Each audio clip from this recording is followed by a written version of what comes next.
Hey, did you know that more than 90% of our viewers listen every night but haven't subscribed yet? If you enjoy these gangster sleep stories, don't forget to subscribe and hit the notification bell. It's completely free and helps us keep these underworld tales alive. Now, get comfortable, unwind, and drift into tonight's story. The camera opens on a winter night along the Hudson River in the late 1980s. New York City glows across the water, a wall of light and glass. On the New Jersey side, things are darker, quieter. A modest Italian restaurant in Hoboken, Casellas, stands on a corner like any other neighborhood spot. Inside, people eat, talk, clink glasses. They have no way of knowing that hidden in the ceiling, federal agents have buried a microphone. Out on the street, unmarked cars idle. Men with cameras sit low in their seats, watching the door, jotting down license plates, catching faces in the dim light as they come and go. To federal law enforcement, this restaurant is not just a place to get dinner. It is the nerve center of part of the Genovese crime family's operations in New Jersey. And somewhere in that smoky back room sits a man they consider one of the most important underworld figures in the region. Bobby Manna, a quiet, compact, middle-aged consigliere whose words, recorded on crackling tape, will soon be played before a jury. The government will describe him as a high-ranking leader of an organized crime group, a man involved in serious racketeering and in plotting deadly violence against rivals. For prosecutors, he symbolizes a decades-long struggle to bring the upper echelons of the American mafia to account. For the community around him, he is at once familiar and distant, a figure who has moved in the background of local life for as long as anyone can remember. To understand how such a man came to sit in that back room, how he rose from anonymous beginnings to become a central figure in one of the most powerful criminal organizations in the United States, the story has to move back decades before that winter night, to a very different Hudson River, and to the world that shaped his generation. Bobby Manna was born in 1929 into an Italian-American family, at a time when those communities were still defining their place in the United States. The late 1920s and early 1930s along the Hudson County waterfront were marked by crowded tenements, steady but difficult work, and a hierarchy of ethnic neighborhoods where identity determined opportunity. Italian immigrants and their children clustered in tight blocks of row houses in places like Hoboken and nearby Jersey City, only a narrow river away from Manhattan, but, in many respects, a world apart. The families who lived there carried recent memories of the migration from southern Italy, long sea voyages, crowded apartments, and low-paid jobs that few others wanted. Many came from regions like Campania and Calabria, bringing with them dialects, religious festivals, and a strong suspicion of outside authority, feelings shaped by centuries of poverty and distant, often unresponsive government back in the old country. In these American enclaves, loyalty to family and neighborhood was survival, not sentiment. Children like Bobby grew up absorbing that instinctive emphasis on kinship, obligation, and silence about private matters. His childhood overlapped with the Great Depression, when unemployment surged and even the most determined workers struggled to feed their families. In waterfront neighborhoods, the docks were both a lifeline and a symbol of risk. Ships came and went, bringing cargo and jobs but also uncertainty. Longshoremen, truck drivers, and warehouse laborers formed the core of the male workforce. On cold mornings, men would gather at the piers hoping to be chosen for that day's work, a system that magnified the power of whoever controlled the hearing lists, the unions, and the access to the bosses. Parallel to this world of hard work and tight budgets, another structure operated largely in the shadows: organized crime. By the time Manna was born, the American Mafia, known among its members as Cosa Nostra, had already emerged from the violent struggles of Prohibition as a national criminal network. Figures like Charles, Lucky, Luciano, and Vito Genovese had helped transform scattered gangs into disciplined organizations that could control illegal markets, infiltrate unions, and corrupt officials. Although these men were better known in New York City, their influence extended naturally into New Jersey's ports and industrial corridors. For a child growing up in that era, organized crime was not a distant myth. It was an undercurrent in neighborhood life. Most residents did not participate in crime themselves, and many despised what it represented. But they could not ignore the reality that some men in the community operated outside the law and seemed to wield a kind of power denied to most immigrants and their children. They mediated disputes, lent money when banks would not, and sometimes provided a sense of protection, always at a price. They also engaged in conduct that caused real harm to others, including extortion, intimidation, and violence, even if the worst episodes were rarely discussed openly. The 1930s left deep marks on everyone who lived through them. For Italian-American families, children were expected to contribute early, whether through part-time work or by learning a trade. Education beyond high school was rare. A boy who could help support his family on the docks or in a workshop might not be encouraged to continue schooling. In that environment, the boundary between legitimate work and the orbit of various rackets could be thin. If a young man worked in a business where illegal gambling, unregistered alcohol, or off-the-books loans were present, he might find himself gradually entangled, even if he had not set out in that direction. The outbreak of World War II created a jarring shift. Italian Americans found themselves in a complex position. Italy had joined the Axis powers, making people of Italian descent targets of suspicion in some corners of American society, even as hundreds of thousands of Italian-American soldiers enlisted and fought for the United States in Europe and the Pacific. On the home front, the ports of New York and New Jersey became critical logistical hubs. The waterfront buzzed with military cargo, troop transports, and heightened security.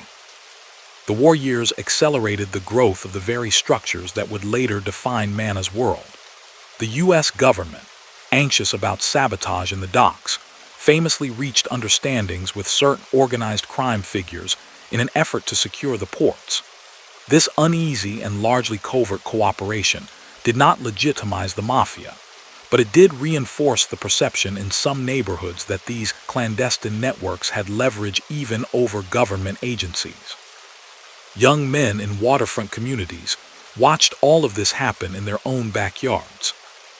Reliable public records about Bobby Manna's specific activities as a teenager and young adult are limited.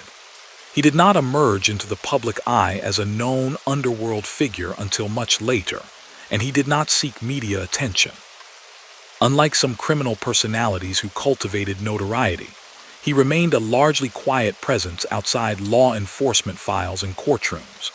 But in reconstructing his path, historians and journalists have pointed to the broader pattern that many men of his generation followed in similar circumstances. Work or social ties that brought them into contact with neighborhood bookmakers, lenders, and individuals already linked to established crime families. By the late 1940s and early 1950s, the Italian-American underworld along the Hudson River had been largely sorted out into spheres of influence controlled by major New York-based families. The organization later known as the Genovese family held a particularly strong position in New Jersey, building on earlier footholds in the waterfront, trucking, and construction. This family operated through a structured hierarchy: boss, underboss, consigliere, captains, soldiers, and a wider layer of associates, who were involved in various illegal rackets but were not fully initiated members. Manna's name would eventually be tied inextricably to the Genovese organization, but the process by which a young man moved from being a face in the neighborhood to an acknowledged associate often unfolded over years. It typically involved proving reliability in small tasks, demonstrating discretion, and participating in illegal activities like off-track betting, loan sharking, unlicensed gambling operations, or labor racketeering. These activities were not glamorous. They were methodical and often mundane forms of exploitation, generating streams of money by preying on addiction, financial desperation, and institutional weaknesses. Law enforcement attention to these activities in the 1940s and early 1950s was real but fragmented. Local police departments might know who ran the numbers games on their streets or who controlled certain bars and card rooms. Yet prosecutions were often limited, influenced at times by corruption or by the difficulty of persuading witnesses to testify. The Federal Bureau of Investigation under J. Edgar Hoover focused more intensely on communism and political threats, treating organized crime as a secondary priority for many years. This gap allowed criminal networks more room to expand their influence quietly. In this environment, someone like Manna could develop a reputation within the underworld while remaining largely invisible to the wider public. Investigative records and later court documents suggest that by the 1950s, he was well embedded in New Jersey's illicit economy.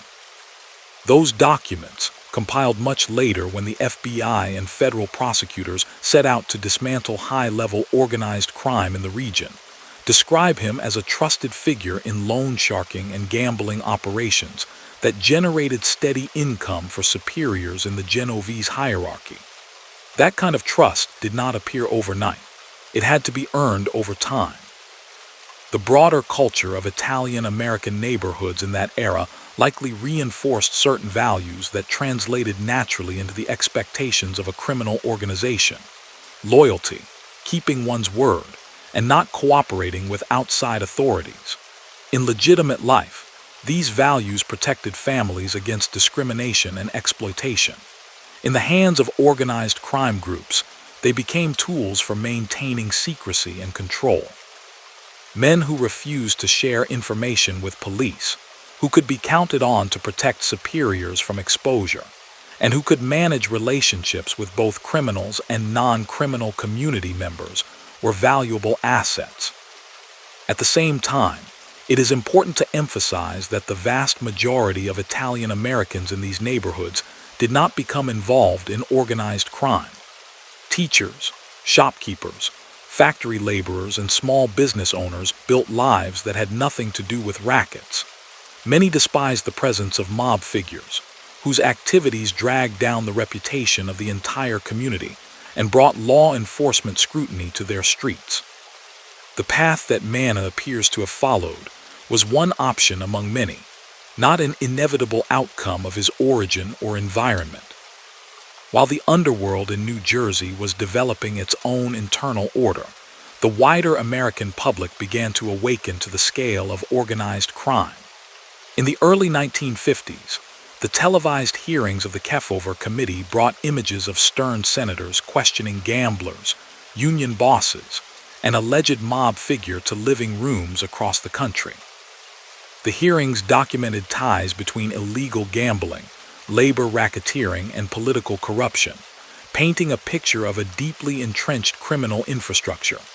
Viewers saw, sometimes for the first time, that the mob was not just the stuff of pulp novels, but a real, organized system that affected prices, elections, and working conditions. For low-profile operatives, these developments were a reminder that scrutiny was increasing. Yet enforcement remained uneven. Many senior figures in the Genovese family managed to avoid long prison terms during this period, using careful compartmentalization, code language, and layers of intermediaries to insulate themselves.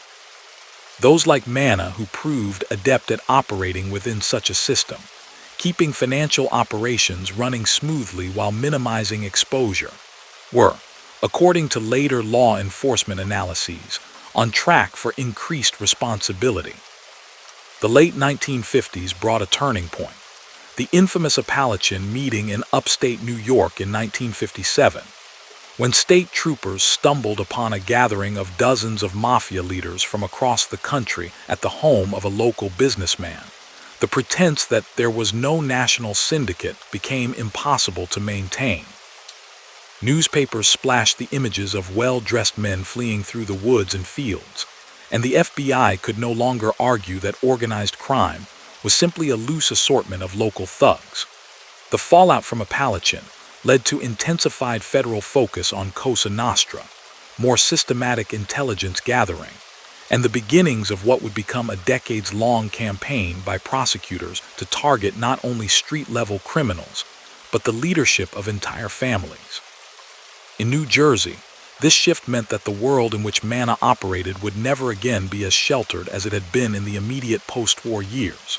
Federal investigators began compiling more detailed files on suspected Genovese activities in Hudson and Essex counties, intercepting phone calls, cultivating informants, and tracking financial flows. They mapped out who met with whom, where money was collected, and who seemed to have authority in various territories. Through this slow accumulation of information, the name Giuseppe Manna, often with the nickname Bobby, began to appear more frequently in internal reports. He was not yet the nationally known figure he would later become during high-profile trials, but within the specialized world of organized crime squads. He was being noted as a trusted subordinate, someone whose decisions carried weight in local rackets. Unlike flamboyant leaders who attracted headlines, he maintained a low-key profile, relying on relationships and consistent performance rather than bravado. By the turn of the 1960s, the parallel trajectories of his life and of American law enforcement were clear. On one side, a man in his 30s who had spent his adult years moving deeper into the structures of a powerful criminal family, learning its codes, networks, and financial systems.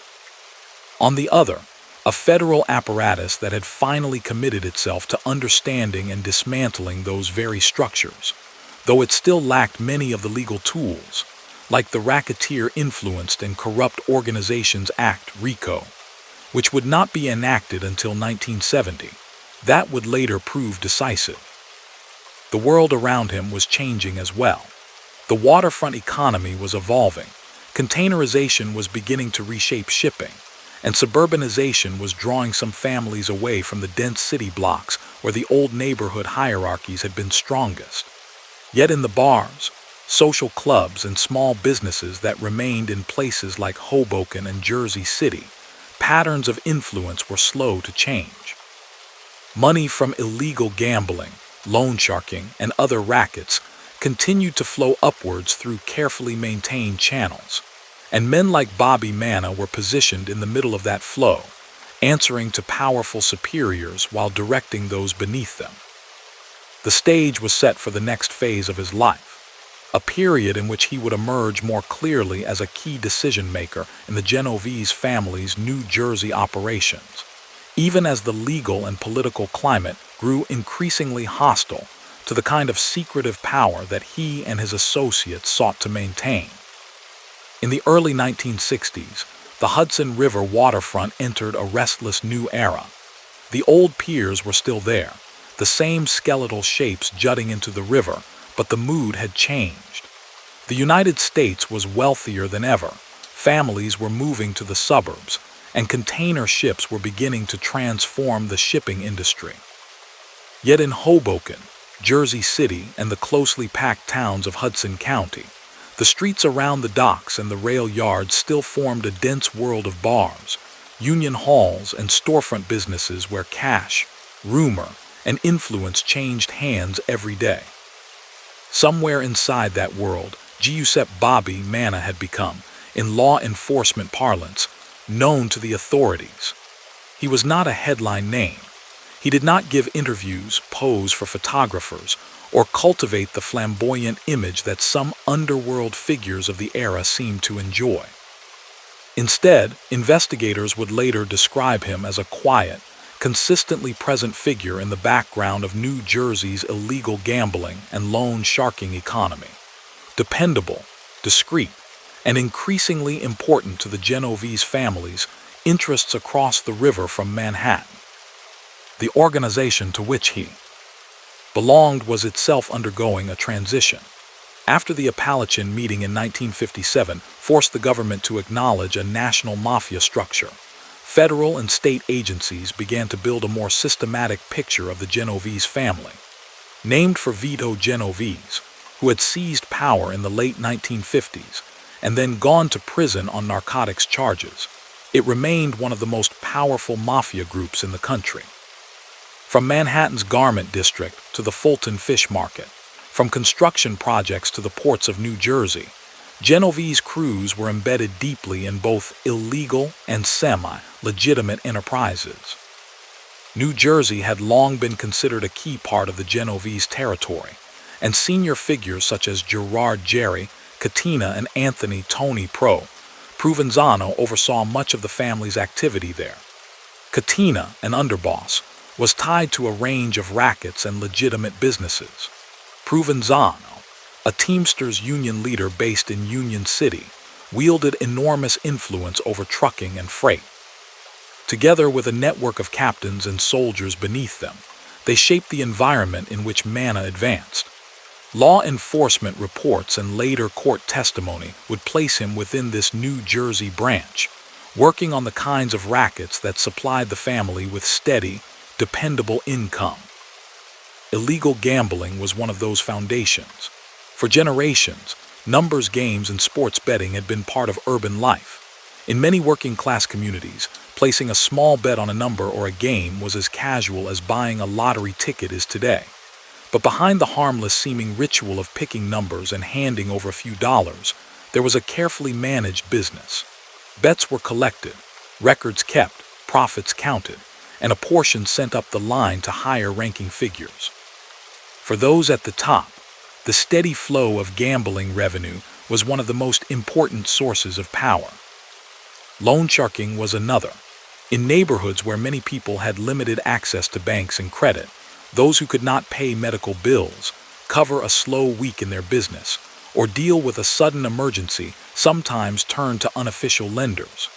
These loans came with high interest and harsh consequences for non-payment. Victims could find themselves trapped, watching the debt grow and their ability to escape shrink. The harm inflicted by such practices rarely reached the newspapers, but it was felt keenly in the lives of individuals and families. Evidence presented decades later in federal court made it clear that by the 1960s Manna was, from the government's perspective, deeply involved in exactly these types of enterprises. Cooperating witnesses who had served in the Genovese family identified him as a man responsible for supervising gambling and loan operations in parts of New Jersey, and for making sure that the proceeds reached the proper superiors. To perform that role successfully, he had to maintain relationships not just with subordinates and fellow mobsters, but also with bar owners, bookmakers, and other community figures, whose cooperation was essential for keeping the money flowing. The way law enforcement saw him during this period reflected both his growing importance and the lingering limitations of their own knowledge. The FBI under J. Edgar Hoover had finally, in the late 1950s and early 1960s, launched its Top Hoodlum program, instructing field offices to identify and monitor leading organized crime figures in their regions. Agents in New York and New Jersey compiled lists of names, mapping out which men seemed to hold authority and where their influence lay. Top bosses and notorious figures were obvious targets, but the more subtle, quieter operators required patient observation. Field reports from those years, later cited in court documents and scholarly studies, Manna began to appear more regularly. He was not described as a boss at that time, but as a trusted subordinate associated with influential Genovese leaders in New Jersey. Agents noted his presence at certain social clubs and restaurants known to be meeting places for mob figures. They recorded sightings of him in the company of men who were already firmly established as captains or senior underlings. Over time, a pattern emerged. This was someone who consistently appeared where decisions were being made and money was being discussed. The culture within which he operated valued exactly that kind of reliability. In the traditional mafia hierarchy, there was a clear distinction between associates and made men. Associates worked with the organization, sometimes closely, but they were not fully initiated members. They could be valued, but they did not belong to the inner circle. Becoming a made man, a sworn member of the family, was a significant step, one that came only after a candidate had demonstrated loyalty and usefulness over an extended period. Equally important, he had to be sponsored by existing members and accepted by higher-ups who trusted him. By the time informants and defectors began describing Manna's role to the government in the 1980s, they spoke of him as someone who had long since passed that threshold. According to their accounts, he had, by the 1960s, become a full member of the Genovese family, and over the next decade, advanced to the rank of captain, in charge of his own crew in New Jersey. The crew system was central to how families like the Genovese operated. Each captain supervised a group of soldiers and associates, collecting a share of their earnings and forwarding a portion to the family's leadership. Captains made day-to-day decisions about business, mediated disputes, and ensured discipline within their sphere. For a captain based in New Jersey, that sphere could include a wide range of endeavors. Aside from gambling and loans, there were opportunities in labor and construction. The docks and trucking companies that moved goods in and out of the region were vulnerable to manipulation. Control over a union local or a critical hearing office could translate into power over who worked and who did not, who received contracts and who was shut out. In some cases, organized crime groups exploited that leverage to demand payoffs from businesses that relied on timely shipments. Others used it to steer contracts toward companies they secretly controlled or profited from. Although the details of Manna's involvement in specific schemes during the 1960s and early 1970s are not as extensively documented as later events in his life, prosecutors and investigators would eventually portray him as a man who understood how to navigate this environment with a business-like focus. He did not, in their view, rely on flashy displays or open intimidation. Instead, he drew power from his reputation and from the knowledge, among those who dealt with him, that he spoke for a larger, formidable organization. That reputation, shaped by decades of real violence and corruption carried out by the mafia as a whole, allowed words and presence to carry weight even when direct threats were seldom voiced. The communities around him felt the results in concrete ways, even if most residents could not have named the individuals at the top of the chain. A bar owner who wanted to run a quiet card game in the back room might find that there was an expected cut of the profits. A small contractor could discover that a certain job would not move forward without agreeing to inflated fees or services from a particular supplier. A worker who challenged questionable practices in a union could face pressure to step back. These everyday pressures often never reached the courts, but they created a climate in which many people felt they had to work around an invisible, unspoken authority. At the same time, the 1960s and 1970s were a period of mounting pushback from the state. New Jersey, long seen as a kind of backyard for New York's crime families, began to devote more resources to understanding and confronting organized crime within its own borders. State commissions produced detailed reports on corruption in the waterfront, in unions, and in local government. Public hearings drew attention to the ways in which criminal organizations siphoned money from public contracts and private businesses alike. These investigations frequently highlighted the role of the Genovese family and named figures like Katina and Provenzano. Their testimony and documents gave the public a clearer picture of how deeply such groups were entrenched in the fabric of daily life. While Manna's name did not feature prominently in these public displays, he was very much on the radar of the specialized organized crime units that pored over surveillance logs and informant statements behind the scenes. In internal discussions, agents began to see him as part of the second tier of leadership in New Jersey, someone who might move even higher if circumstances changed. Circumstances did change. In 1959, Vito Genovese had been convicted on narcotics charges and sentenced to 15 years in prison, where he would die a decade later.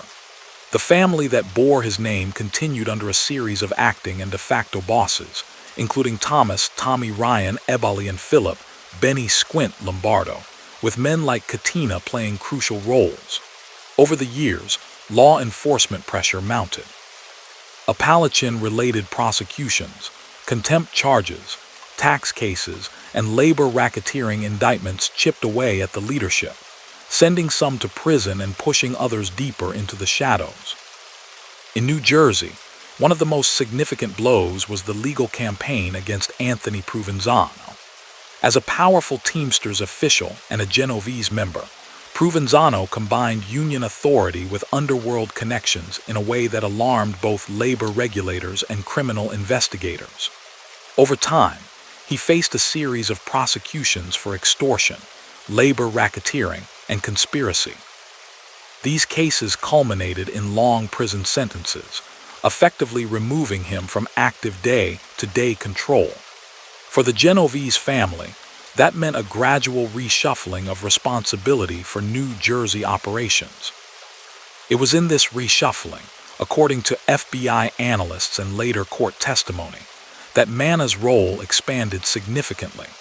With older figures sidelined by age, imprisonment, or the need to remain more hidden, the organization required reliable mid-career leaders who understood both the older traditions and the new legal environment. Men in their 40s and 50s, who had spent decades proving their worth in the 1950s and 1960s, were now in a position to assume greater authority. Manna fit that profile exactly. A crucial change in that legal environment came in 1970 with the passage of the Racketeer-Influenced and Corrupt Organizations Act, better known as RICO. For years, prosecutors had struggled to reach the upper echelons of organized crime families.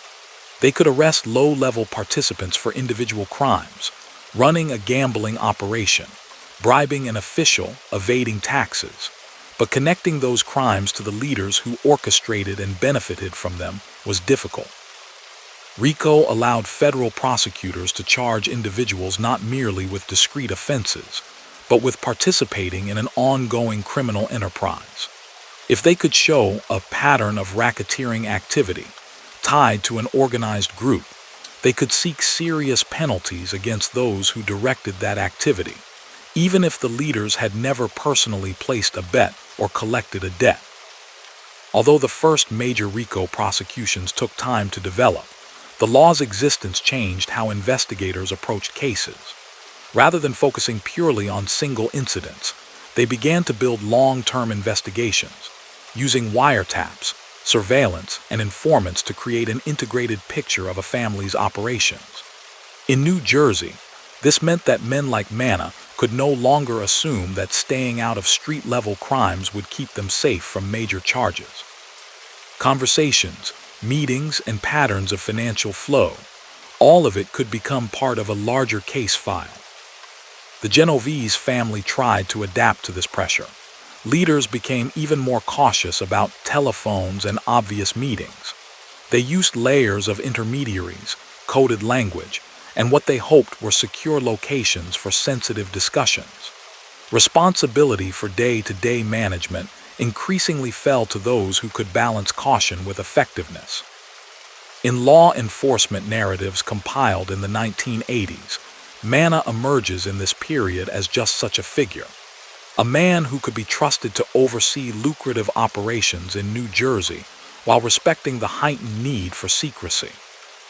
Agents who watched him from a distance noted his low-key style.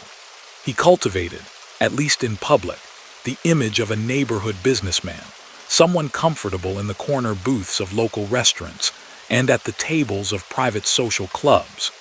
He did not wear ostentatious jewelry or drive cars that advertised wealth.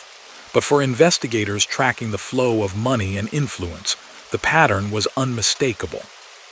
People who depended on Genovese approval in New Jersey went out of their way to meet with him, show deference, and seek his guidance when conflicts arose. Those conflicts were not always dramatic showdowns. They could be as mundane as disputes over territory for installing illegal slot machines, arguments about who had the right to place a bookmaker in a particular bar, or disagreements between union officials and contractors about how much they should be expected to pay. Handling such issues required patience and an ability to impose decisions that stuck. If a man like Manna ruled that a certain crew should back off from a bar or adjust the money it was sending up, that judgment had to be respected.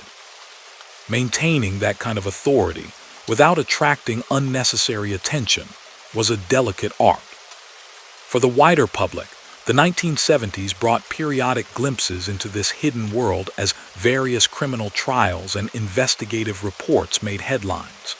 Stories appeared about mob influence in garbage hauling, in construction, in waterfront labor. The names of certain families and bosses became more familiar.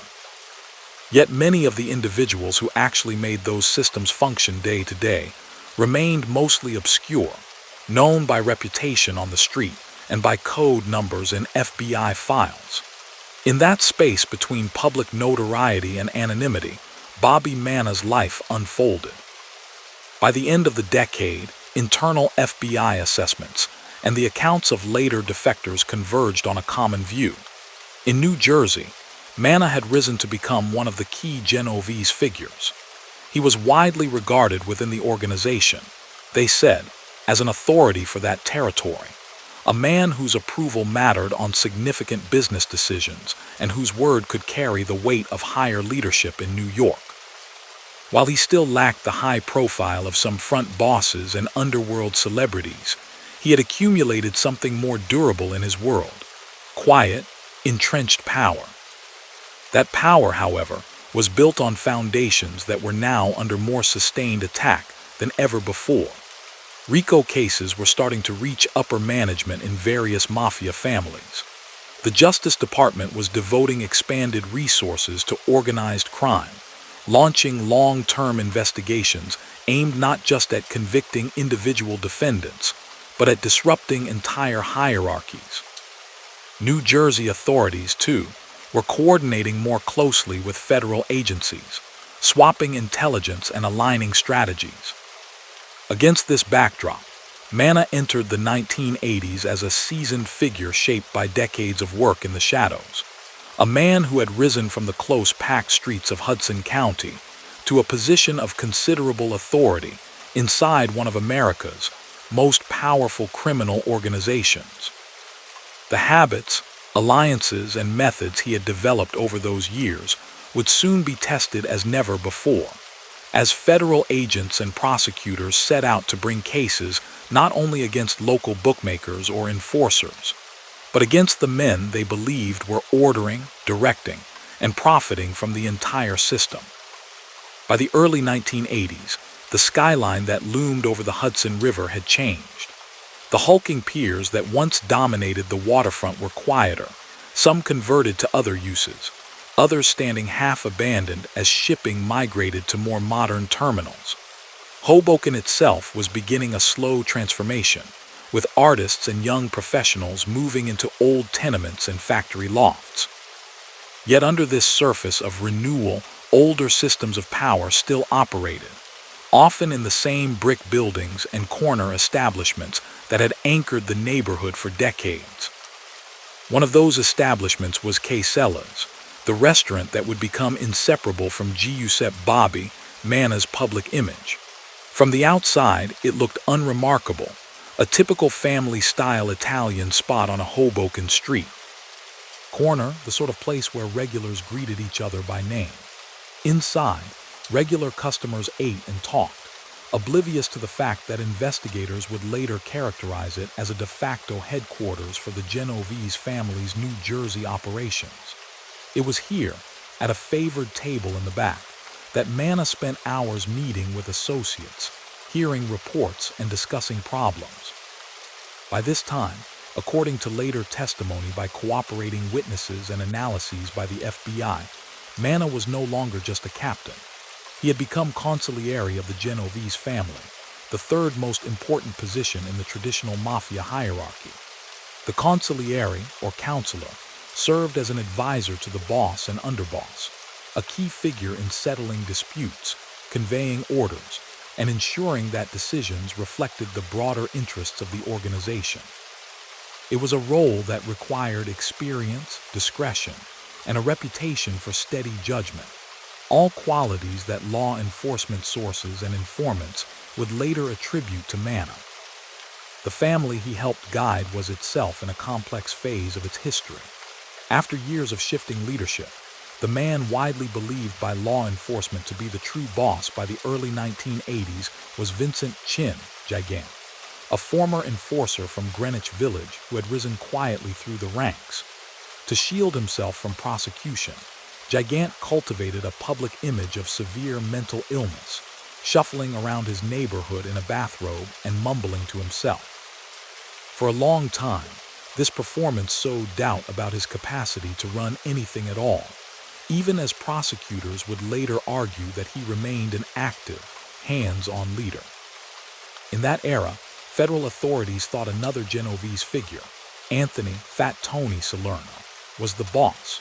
Salerno, operating from a social club in East Harlem, was the central Genovese defendant in the legendary commission case, brought by U.S. Attorney Rudolph Giuliani in the mid-1980s. Along with leaders of other New York families, Salerno was charged under RICO with running a criminal enterprise that infiltrated construction, unions, and various city contracts.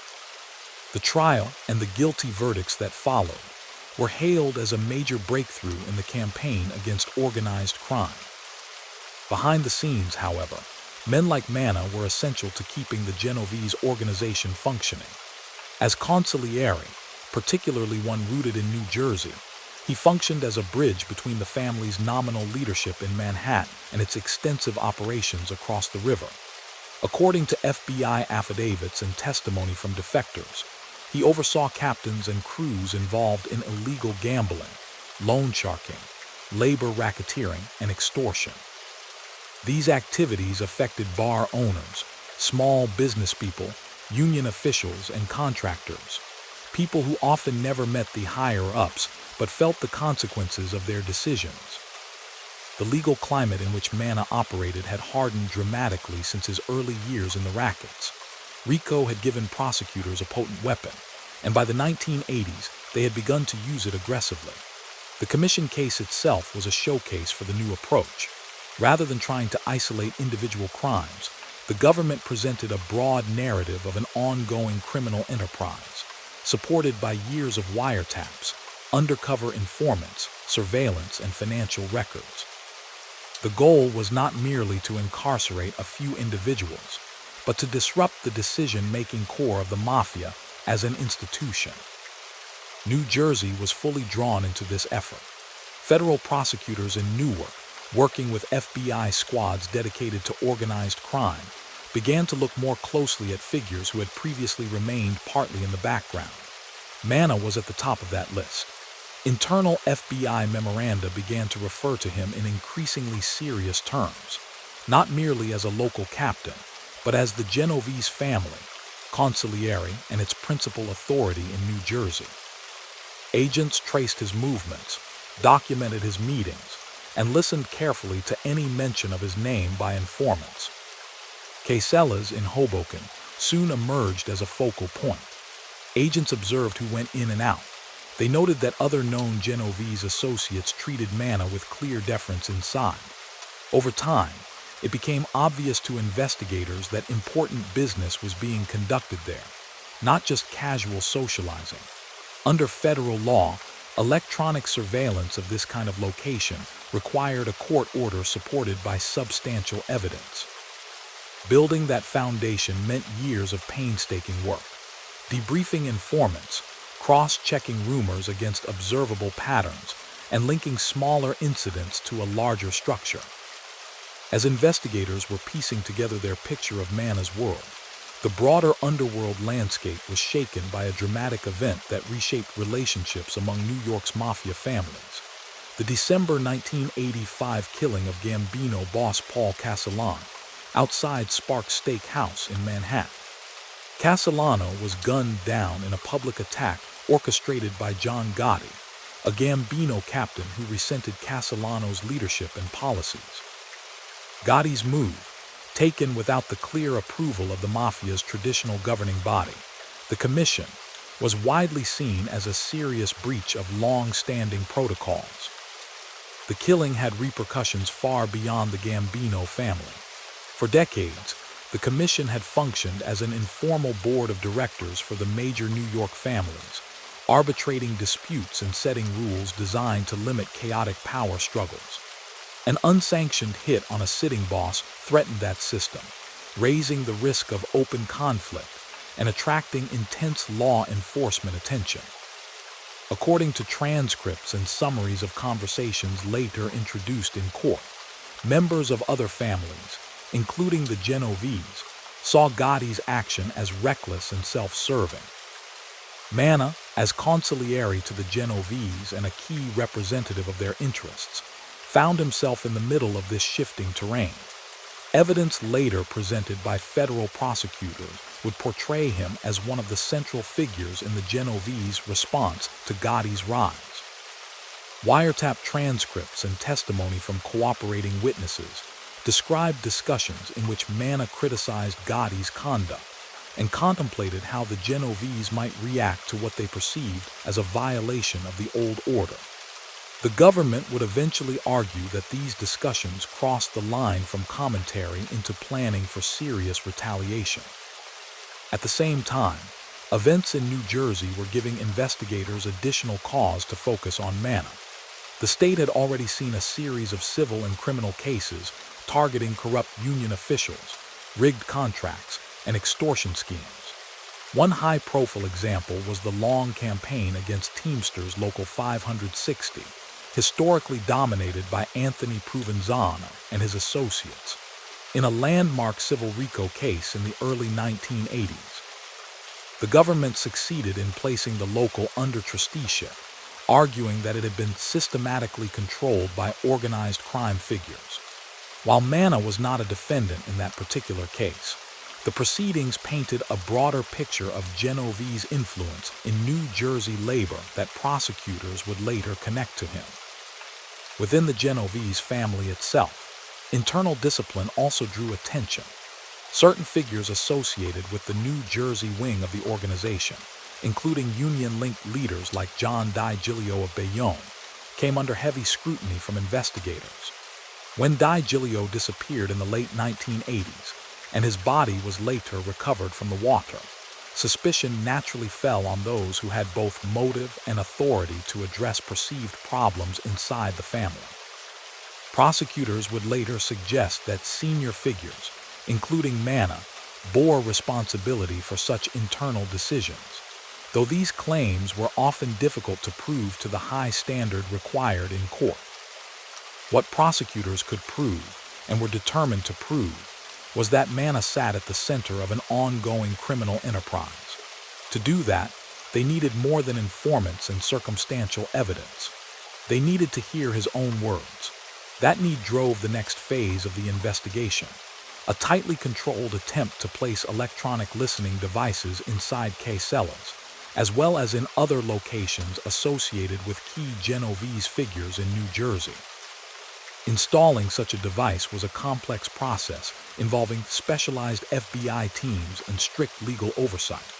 Agents had to convince a federal judge that there was probable cause to believe that conversations at casellas would reveal evidence of serious crimes connected to an organized enterprise.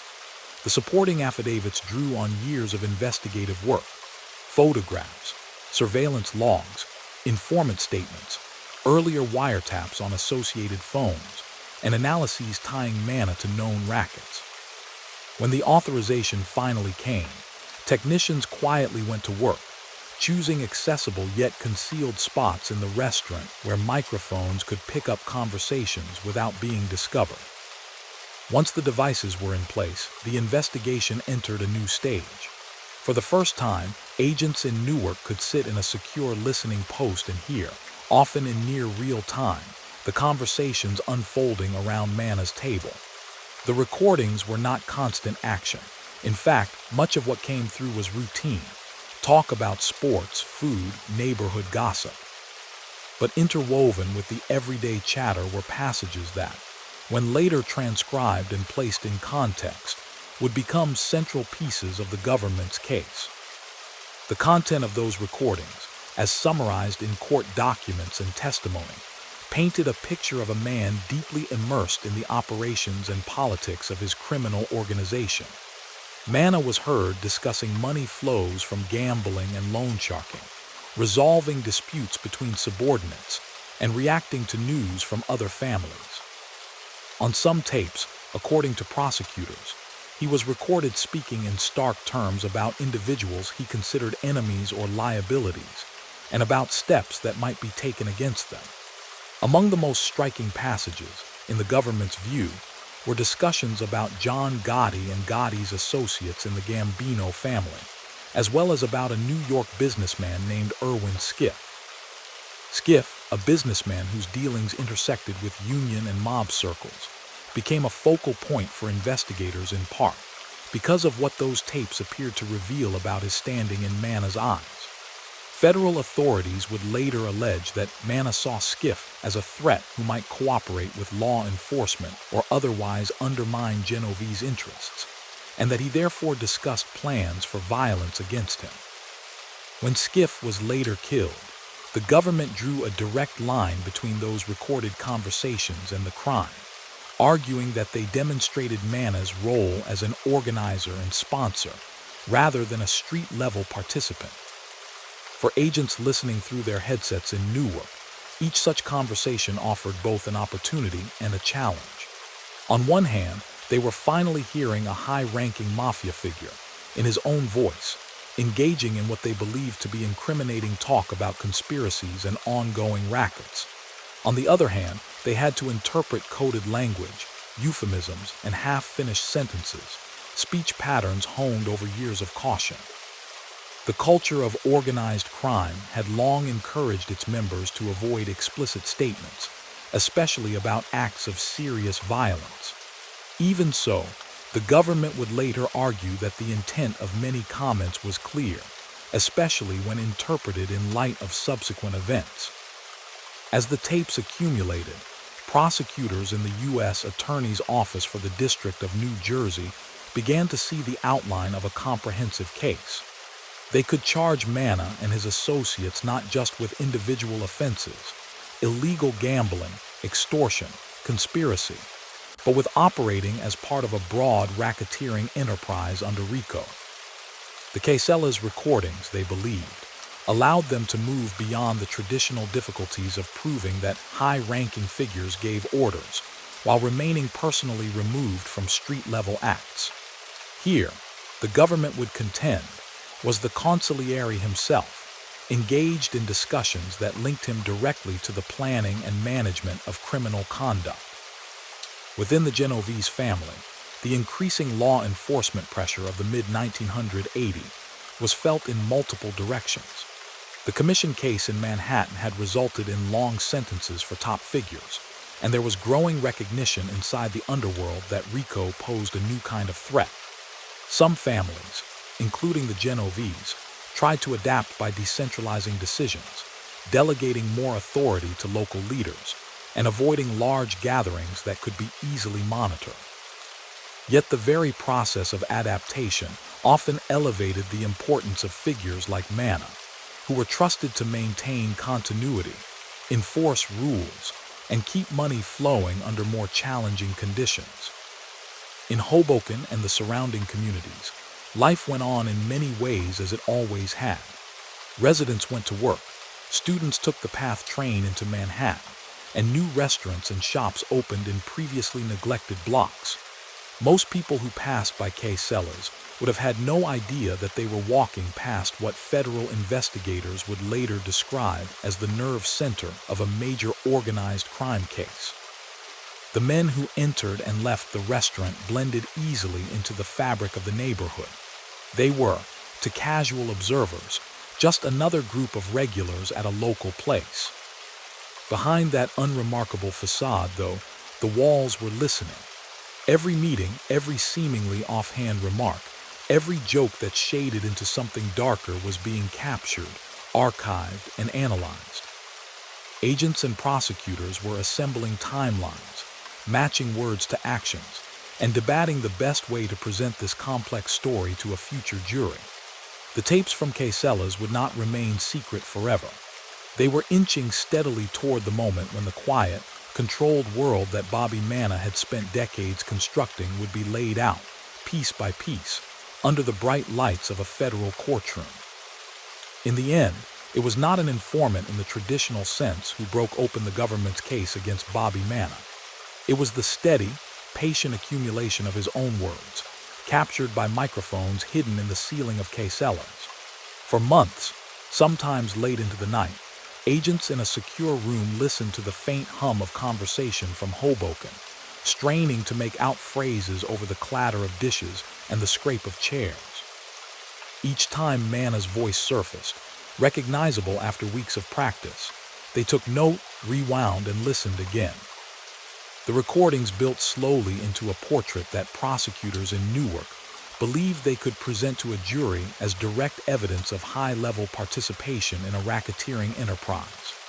On tape, according to later trial testimony, Manna spoke routinely about gambling operations, about the collection of debts, about which businesses were expected to cooperate, and how much money they should be sending up the line.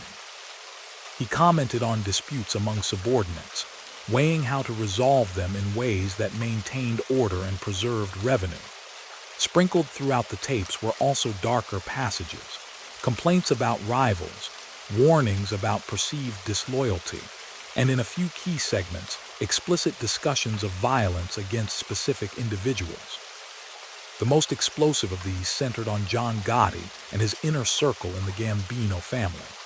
After Gotti took over the Gambino organization in the wake of Paul Castellano's murder, he became a conspicuous public figure, appearing in expensive suits, granting offhand remarks to reporters, and visiting well-known social clubs. To many in law enforcement and the media, Gotti came to personify the mafia of the 1980s. To senior figures in other families, including the Genoveses, his behavior and the way he had seized power posed a challenge to the unwritten rules that had governed relations among the families for decades.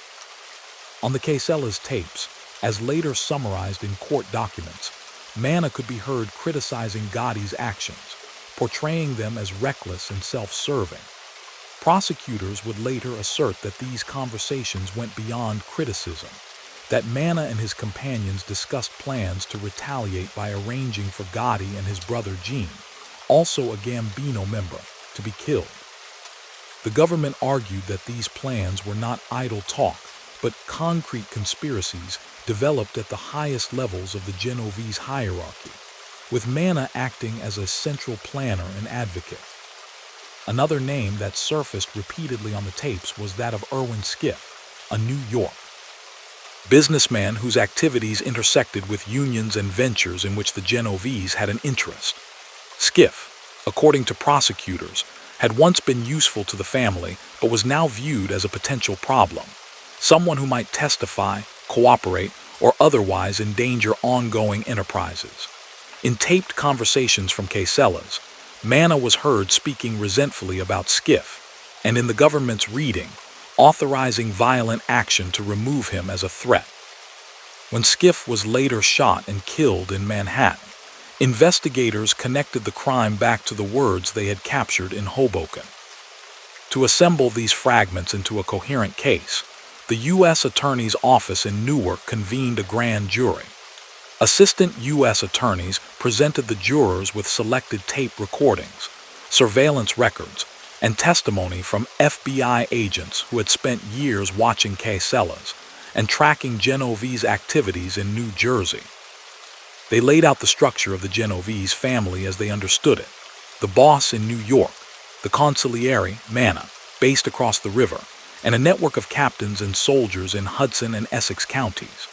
They described loan-sharking operations that imposed crushing interest on desperate borrowers, gambling ventures that siphoned off steady profits from local bars and clubs, and extortion schemes that pressured contractors and small businesses to pay for protection they had never requested.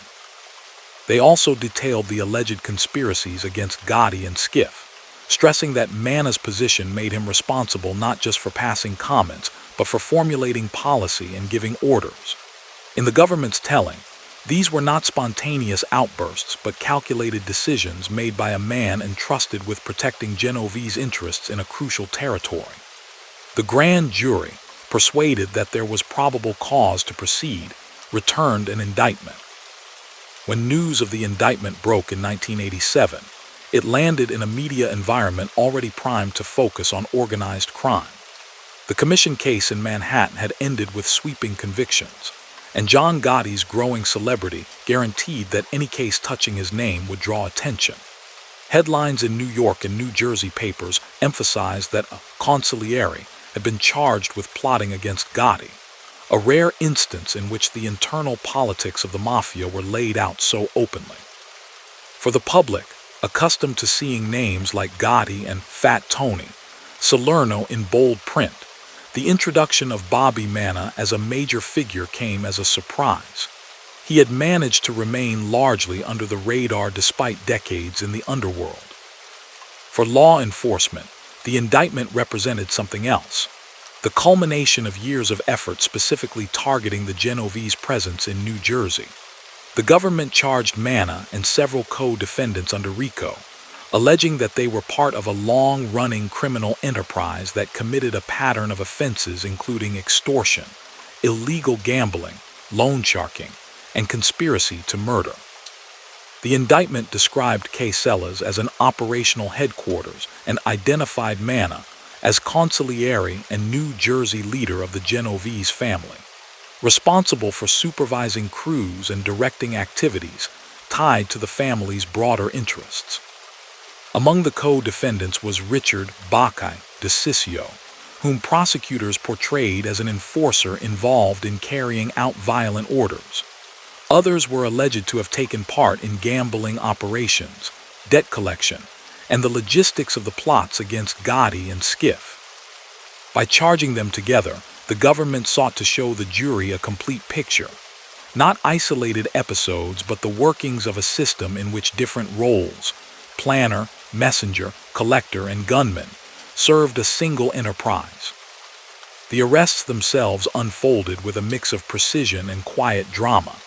Agents and local police, working from sealed warrants, moved to pick up the defendants before dawn, hopping to minimize resistance and prevent anyone from fleeing. Manna was taken into custody without incident, far from the violent confrontations that sometimes accompanied arrests in other cases. He was, at that point, nearly 60 years old, a compact figure whose appearance gave little sign of the weight law enforcement attributed to him. At his initial court appearances in Newark, Manna pleaded not guilty. His attorneys quickly set about challenging the government's case. They signaled their intention to attack the legality of the wiretaps at Casellas, to question the reliability of informants, and to argue that the conversations captured on tape had been misinterpreted or taken out of context. They emphasized that, under American law, defendants are presumed innocent, and that it was the government's burden to prove, beyond a reasonable doubt, that their interpretation of the tapes and other evidence was the only reasonable one. The pretrial phase stretched on for months as both sides filed motions and counter-motions. Defense lawyers argued that the bugging of Casellas had been overly broad and intruded on the privacy of patrons who had nothing to do with criminal activity. They sought to suppress the tapes entirely, claiming that the affidavits used to obtain the surveillance warrants had been insufficient. Prosecutors countered that the bugs had been authorized by a federal judge after a detailed showing of probable cause, and that the recordings were carefully minimized to focus on conversations involving the defendants or their associates. Judges in federal court tend to be cautious when it comes to evidence derived from electronic surveillance. In hearings, FBI agents testified about the technical aspects of the operation at Casellas, how the devices had been installed, how recordings were stored, how access was restricted. Supervisors described the chain of approval that had led to the installation, emphasizing the layers of review required for such an intrusive technique. In the end, the court ruled that the wiretaps had been lawfully obtained, and that the recordings would be admissible at trial, subject to the usual objections regarding individual passages. Another key pretrial battle concerned the scope of the RICO charges themselves. Defense counsel argued that the government was stretching the law beyond its intended purpose by trying to link a wide array of alleged activities, some dating back many years, into a single enterprise. They acknowledged that some of their clients might have engaged in unlawful behavior, but contended that this did not automatically make them part of a coherent, hierarchical criminal network of the sort RICO was designed to address. Prosecutors, citing legislative history and earlier court decisions, insisted that the mafia was precisely the kind of entity RICO envisioned, a structured organization that sustained itself through recurring criminal conduct. The court largely sided with the government on this point, allowing the RICO counts to stand. This meant that jurors at the forthcoming trial would not simply be asked to decide, for example, whether Manna had conspired in a single murder or extortion case. They would be asked to consider whether he was a leader in an ongoing criminal enterprise that had committed multiple crimes over a significant period, crimes that included the conspiracy to murder Gotti and Skiff, as well as a range of financial and labor-related offenses.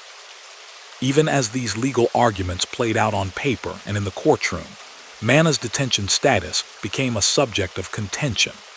Given the seriousness of the charges and the government's portrayal of him as a high-ranking member of a powerful criminal organization, prosecutors urged that he be held without bail pending trial. They argued that his position and connections made him a flight risk, and that there was a danger of interference with witnesses. The defense countered that he had long-standing ties to the community, that he was not a young man, and that there was no concrete evidence he intended to flee or tamper with the process. After weighing the arguments, the court decided to detain him pre-trial. For Manna, who had spent decades moving as he pleased through the streets and social clubs of Hudson County, the shift to a federal detention facility represented a profound change. From that point on, his appearances in public would be limited to escorted trips to and from the courtroom, dressed in prison clothing or a suit supplied for trial days, observed by marshals and reporters.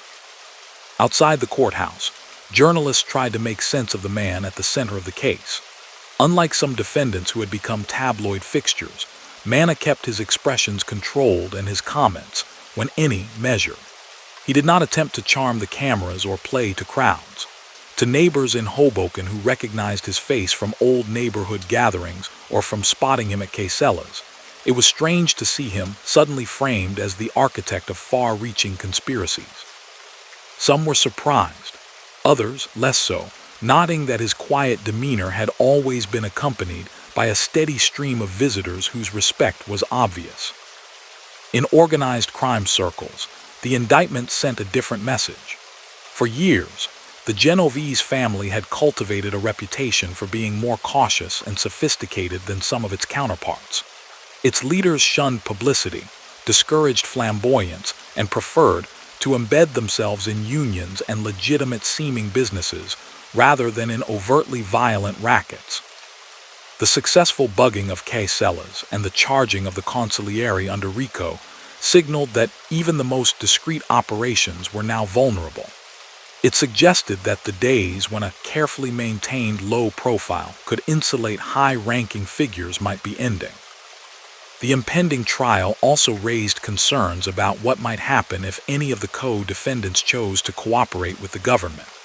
By the late 1980s, the old taboo against becoming a government witness, once almost unthinkable in mafia culture, had begun to erode under the weight of long sentences and the reality of witness protection programs. High-profile defectors like Joe Valachi in the 1960s and later, members of other families had shown that insiders could inflict serious damage by testifying, explaining codes, and interpreting ambiguous statements. In the Manna case, prosecutors had some cooperation, but relied more heavily on physical evidence and tapes. They signaled that their primary witnesses would be FBI agents, surveillance specialists, and analysts who could explain the structure of the Genovese family and the significance of what had been captured at Casella's. Nonetheless, the possibility that someone close to Manna might one day switch sides lingered as an unspoken backdrop to the proceedings, a reminder that the pressures bearing down on the old order were as much cultural as legal. As the trial date approached, both sides undertook the meticulous work of preparation.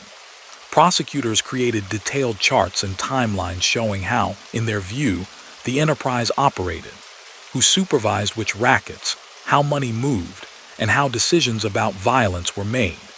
They selected and clipped audio excerpts they considered especially revealing, ready to be played for jurors along with written transcripts. They anticipated defense arguments about context and distortion, and planned to respond by showing how the tapes fit into a larger mosaic of evidence. Defense lawyers, for their part, focused on humanizing their clients and undermining the government's narrative of a disciplined, corporate-like machinery. They prepared to argue that the Genovese family, insofar as it existed at all, was far more loose and chaotic than prosecutors claimed, that local friendships and personal grudges, not centrally planned strategies, explained many of the recorded conversations. They scrutinized each tape, noting moments when multiple people spoke at once, when key words were muffled, or when laughter or sarcasm might suggest a meaning different from the one the government would propose. All of this would soon be tested in a Newark courtroom, where 12 jurors drawn from across New Jersey would be asked to judge the fate of a man whom law enforcement described as the consigliere of the most powerful mafia family in America. For Bobby Manna, the proceedings represented the most direct confrontation he had ever faced with the full force of the federal criminal justice system. For the FBI and the U.S. Attorney's Office, the trial was a critical proving ground for the tactics they had developed over 2 decades of fighting organized crime. And for the broader underworld, it was another sign that the era in which senior leaders could operate for decades with limited legal consequences was rapidly drawing to a close. On a cold morning in Newark in 1989, the long, slow work that had begun years earlier in a Hoboken restaurant finally arrived at a jury box. In a federal courtroom lined with wood paneling and fluorescent light, a pool of prospective jurors sat quietly while lawyers for the United States and for Giuseppe Bobby Manna worked through the careful ritual of selection. They were teachers, office workers, retirees, mechanics, people who had passed background checks and confirmed they could sit for weeks at a time to hear evidence about a world most of them knew only from headlines and crime movies. At the defense table, Manna sat in a suit and tie, his hair now gray, his glasses perched low on his nose as he conferred in low tones with his attorneys. It was a far cry from the corner table at Casella that had been his preferred vantage point for so many years. Here, marshals watched his every move. The only sounds during the pauses in voir dire were the shuffle of papers and the soft clacking of the court reporter's machine. When the jury was finally sworn and seated, the trial opened with the stark clarity that only a federal indictment can bring. The lead prosecutor rose and, packing slowly in front of the jury box, framed the case as the story of a secret government, a shadow power structure, as he called it, that had operated for decades in New Jersey. At its center, he said, was the defendant, consigliere of the Genovese family, de facto overseer of its interests across the Hudson. The prosecutor described the Genovese organization as more than a loose fraternity of criminals. It was, he insisted, an ongoing enterprise with rules, ranks, and long-range plans, the very definition of a RICO enterprise. The jurors heard that this enterprise had controlled illegal gambling and loan sharking in parts of New Jersey, used threats to extract payments from businesses, and maintained its power by deciding, in secret meetings, who lived and who did not. The government's theory placed Manna at the strategic core of that system, someone who approved important ventures and addressed perceived threats, including, they alleged, by conspiring in the murder of businessman Irwin Skiff and in plots against John Gotti and others. When it was their turn, Manna's lawyers painted a very different picture. They acknowledged that their client had spent years around people the government called mobsters. They did not deny that he frequented casellas or that he knew many of the men whose names appeared in the indictment. But they argued the prosecution was transforming everyday talk and neighborhood associations into a grand conspiracy. The word consigliere, they said, was a label plucked from movies and the imaginations of informants eager to please their handlers. To the defense, Manna was an aging bookmaker and small-time hustler, not the architect of a criminal empire. With the opening statements complete, the government began its case. Over the following weeks, the jurors were led through a meticulous reconstruction of life inside casellas, and by extension, inside what the FBI considered the Genovese command structure in New Jersey. Agents took the stand to explain how the restaurant had been bugged, how recordings were cataloged, and how transcripts were prepared.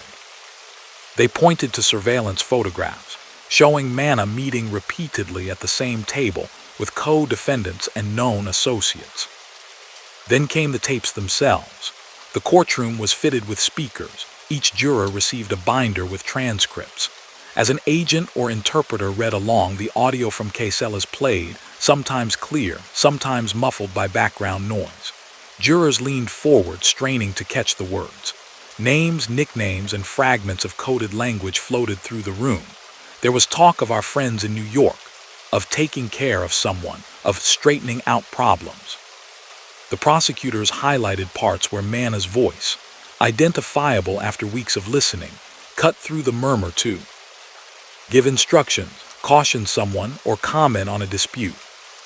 To prevent confusion, the government's witnesses explained the meaning as they understood it of certain repeated phrases.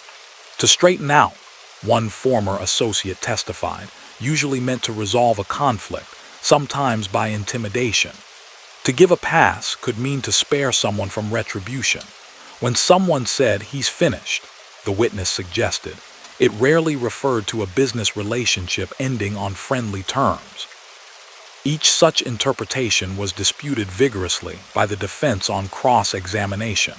But the basic picture that emerged from the tapes was of a man who was, at a minimum, deeply involved in the discussions and decisions of a close-knit group engaged in illegal activity. The government did not rely solely on audio. They brought in cooperating witnesses, men who had spent years in and around Genovese crews and who, facing their own legal troubles, had agreed to testify. One described the structure of the family: bosses in New York, captains in various territories, soldiers and associates beneath them. He placed Manna squarely at the top of the New Jersey branch, saying he was treated with unusual deference and consulted on major decisions. Another witness focused on gambling and loan sharking, detailing how bets were taken, how debts were enforced, and how money was kicked up the chain. Some of these witnesses had checkered pasts. They admitted to crimes, lies, and prior false statements.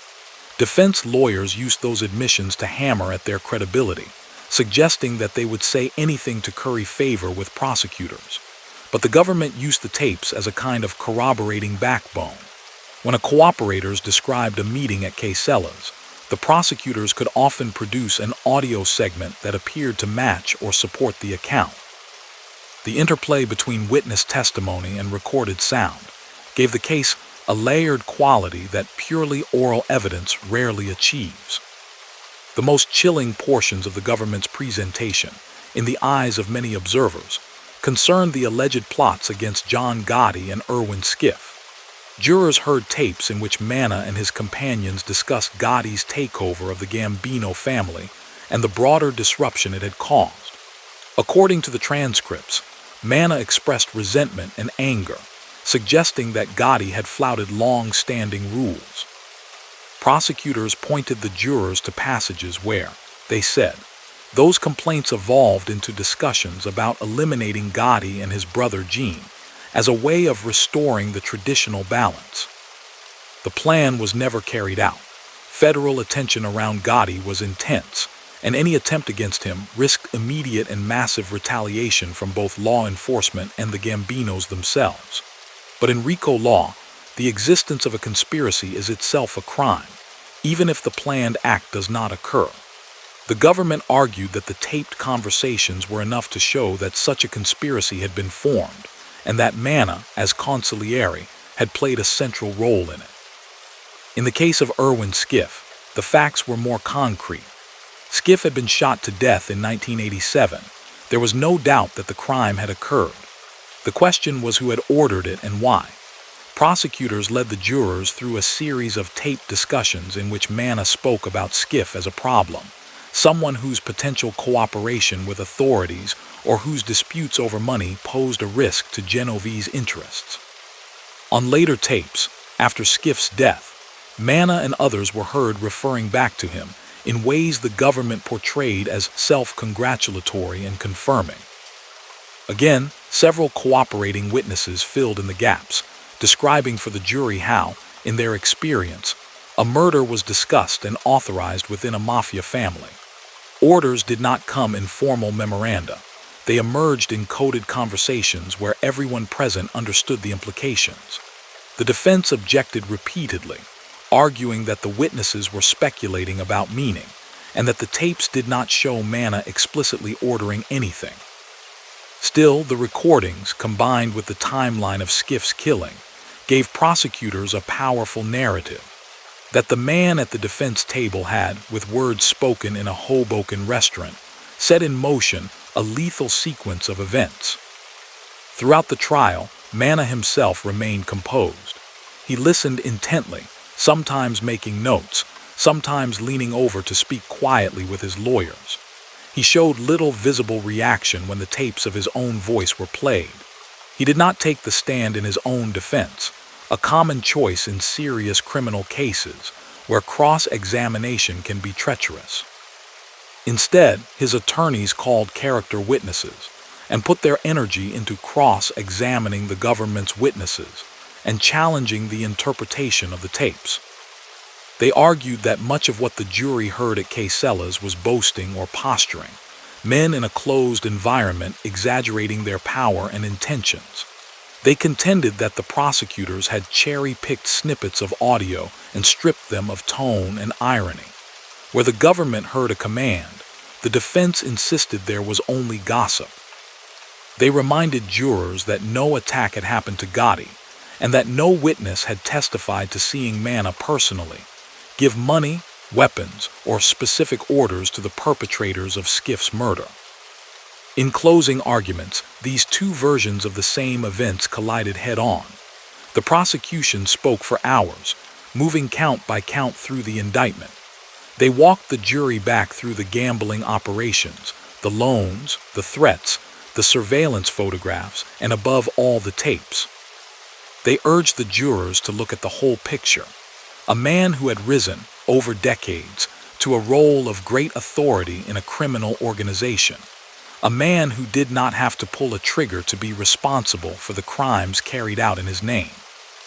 The defense, in their summation, warned the jurors against what they called guilt by association and atmosphere.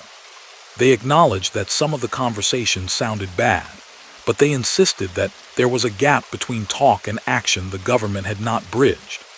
They pointed to the lack of physical evidence tying Manna directly to the shooting of Skiff, or to any concrete step toward carrying out the supposed plot against Gotti. They asked the jurors to remember that reasonable doubt must be based not on sympathy or fear, but on the evidence itself. After weeks of testimony and days of argument, the case went to the jury.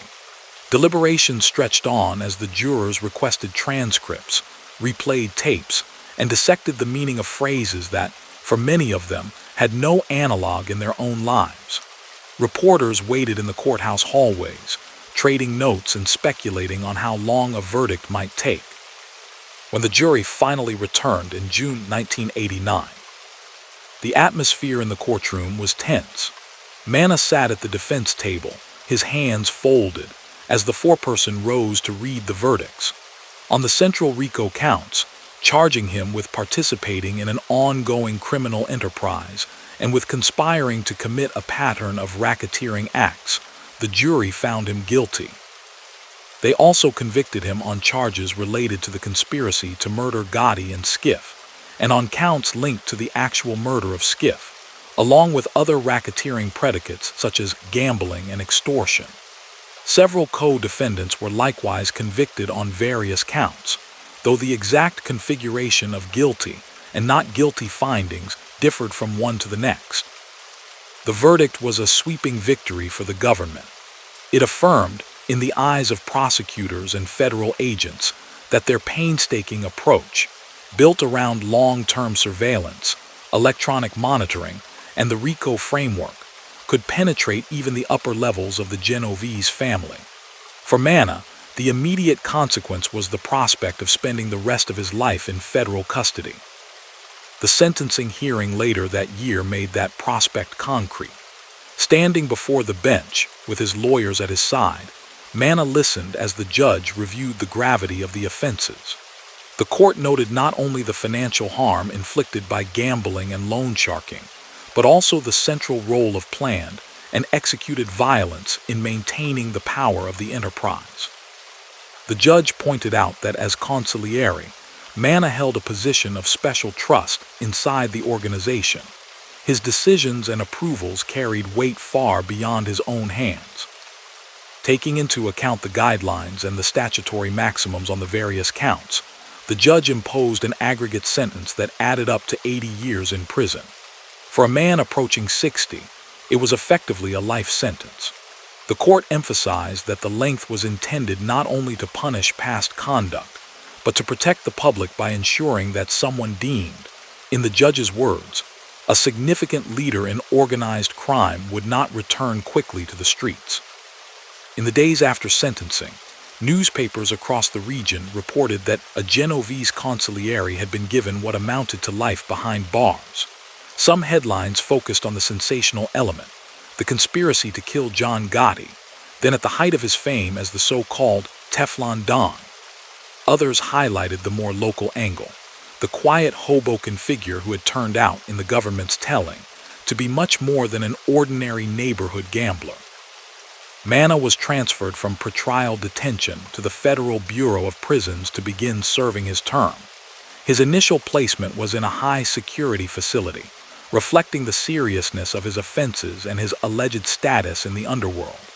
For the first time since his youth, his world shrank to a predictable routine dictated by institutional schedules, counts, meals, work assignments, and the small rituals of prison life. Visits from family, conducted across tables or through partitions under vigilant eyes, replaced the easy drop-ins and long meals that had once defined his days at Casella's.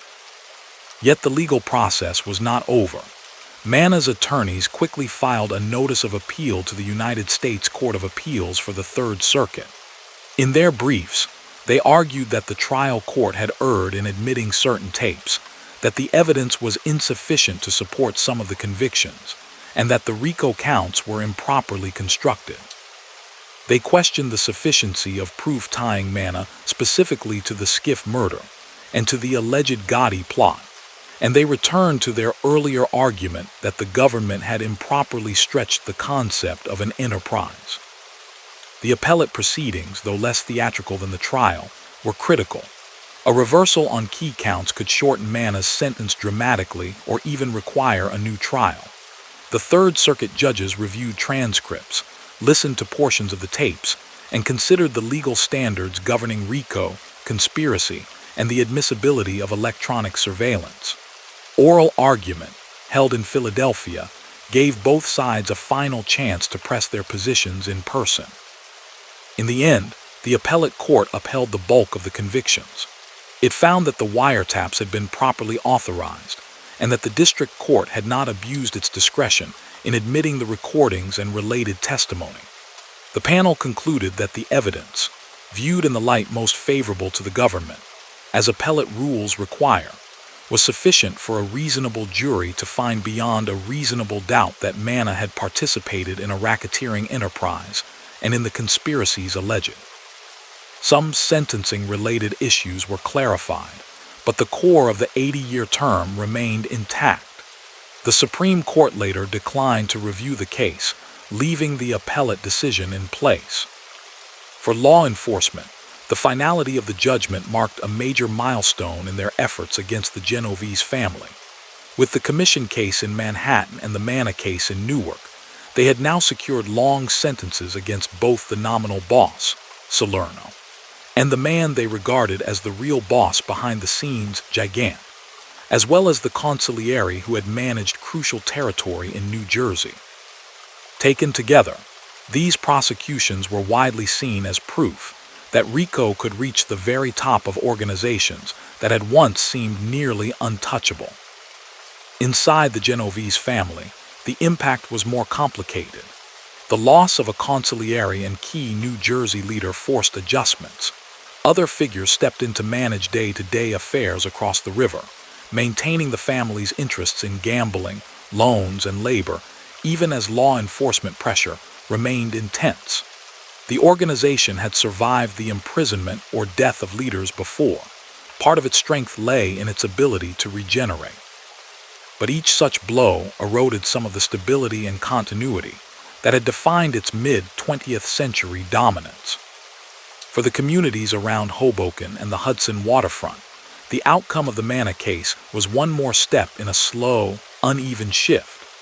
Organized crime influence did not vanish overnight, yet the removal of entrenched figures who had spent decades brokering power in the shadows opened space for changes driven more by formal institutions than by clandestine networks. As the 1990s began, the world that had shaped Bobby Manna's rise, dockside patronage, overwhelmingly ethnic enclaves and limited legal scrutiny, was giving way to something else.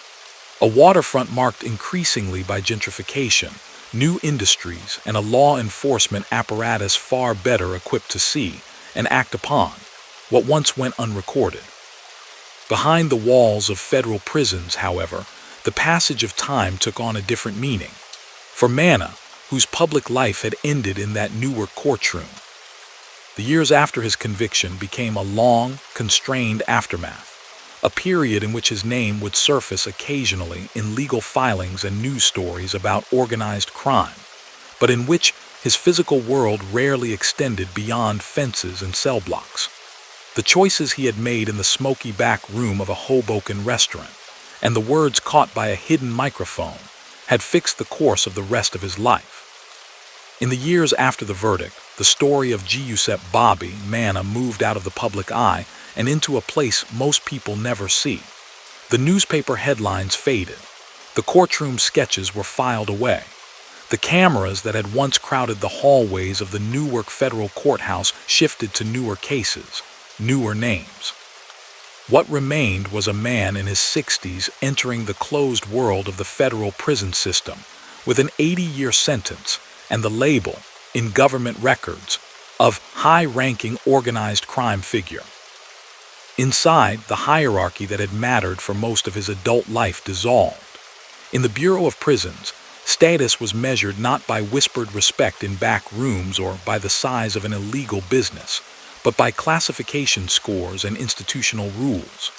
Manna was processed like any other new arrival, fingerprinted, photographed, assigned a register number, given a medical screening. His thick paper file followed him. Indictments, trial transcripts, appellate decisions, FBI summaries describing his alleged position as consigliere of the Genovese family. On that basis, officials designated him a high-security inmate and placed him in a facility built for men serving long sentences for serious crimes. Prison for someone like Manna was, above all, a radical shrinking of space. The geography of his life had once included stretches of Hudson County, a network of restaurants, clubs, and union offices, and an invisible map of relationships and obligations that extended into Manhattan. Now it narrowed to cell blocks, corridors, and fenced recreation yards. Days were structured and repetitive. Counts at set hours, meals in the chow hall, time in the yard or the library, work assignments for those who were medically able. Whatever informal respect he might have attracted from other prisoners who knew his reputation did not change the basic fact that he was subject to the same institutional routines as everyone else. Outside the walls, the world that had produced him was changing quickly. In New Jersey, the 1990s brought a steady expansion of gentrification along the Hudson waterfront. In Hoboken, the old industrial piers gave way to parks, condominiums, and offices. Bars that had once been dark, cash-heavy rooms useful for illegal gambling, or under-the-table deals were refurbished into bright cafes and restaurants catering to commuters and young professionals. Quesella's, the restaurant whose back room had been the stage for so many of the conversations used against Manna at trial, eventually closed. Its storefront would be repurposed, then repurposed again, until little remained to suggest its former role in the underworld history of the region. Law enforcement, meanwhile, did not consider the story closed just because one major trial had ended. The FBI's organized crime squads and the New Jersey State Commission of Investigation continued to probe the Genovese family and other groups. In New York, prosecutors launched the Windows case, exposing a cartel through which several mafia families had divided up lucrative contracts to replace windows in public housing projects. In Brooklyn, the long-delayed prosecution of Vincent Chin, Gigant, finally went forward. After years of feigning mental illness, shuffling around his neighborhood in a bathrobe, muttering to himself, avoiding trials on the claim that he could not understand the proceedings, Gigant was convicted in 1997 of racketeering and conspiracy. The verdict confirmed what law enforcement had been arguing for years, that he had been, all along, the real boss of the Genovese family. The imprisonment of Gigant, following the earlier convictions of Anthony "Fat Tony" Salerno and then of Manna in Newark, meant that the three highest positions in the Genovese hierarchy, boss, front boss, and consigliere, had all been struck by long federal sentences. For prosecutors, this was the fulfillment of a strategy they had articulated in the 1970s, to decapitate the leadership of organized crime families using RICO and electronic surveillance. For the family itself, it meant another round of adjustment. Acting bosses and new advisors stepped into the gaps, often more cautious, more fragmented, and more aware of the government's capacity to listen and record than any previous generation. From his prison cell, Manna could only hear about these developments in fragments, through newspapers, conversations with other inmates, or letters and visits from relatives. The old instinct to analyze shifts in leadership, to calculate how a change in Manhattan might affect authority in New Jersey, still mattered to those on the street. But for someone serving an 80-year sentence under close watch, the possibility of influencing that world diminished with each passing year. Bureau of Prisons regulations and monitoring systems limited the ability of high-profile inmates to direct outside activities. Phone calls were recorded, mail was inspected, and visits were supervised. Whatever the speculation outside about whether he might still hold sway, the practical realities of incarceration made sustained, detailed control difficult. Legally, however, Manna had not exhausted his options with the conclusion of his direct appeal. Like many federal prisoners, he turned to the complex landscape of post-conviction remedies. In the early 1990s, he filed motions under 28 U.S.C. Section 2255, the statute that allows federal inmates to challenge their sentences on constitutional or jurisdictional grounds. He argued that his attorneys at trial and on appeal had been ineffective in various ways, that certain evidence had been wrongly admitted or excluded, and that the RICO charges had been misapplied. He claimed, among other things, that the government had overreached by treating ordinary criminal associations as a tightly structured enterprise. These petitions were meticulously briefed and considered. Federal judges read through transcripts, examined the challenged instructions and evidentiary rulings, and applied the demanding standards that govern collateral attacks on convictions. The bar for relief is high. A defendant must show not just that an error occurred, but that it was so serious that it undermined confidence in the outcome of the trial. In ruling after ruling, The district court and the Third Circuit concluded that Manna had not met that burden.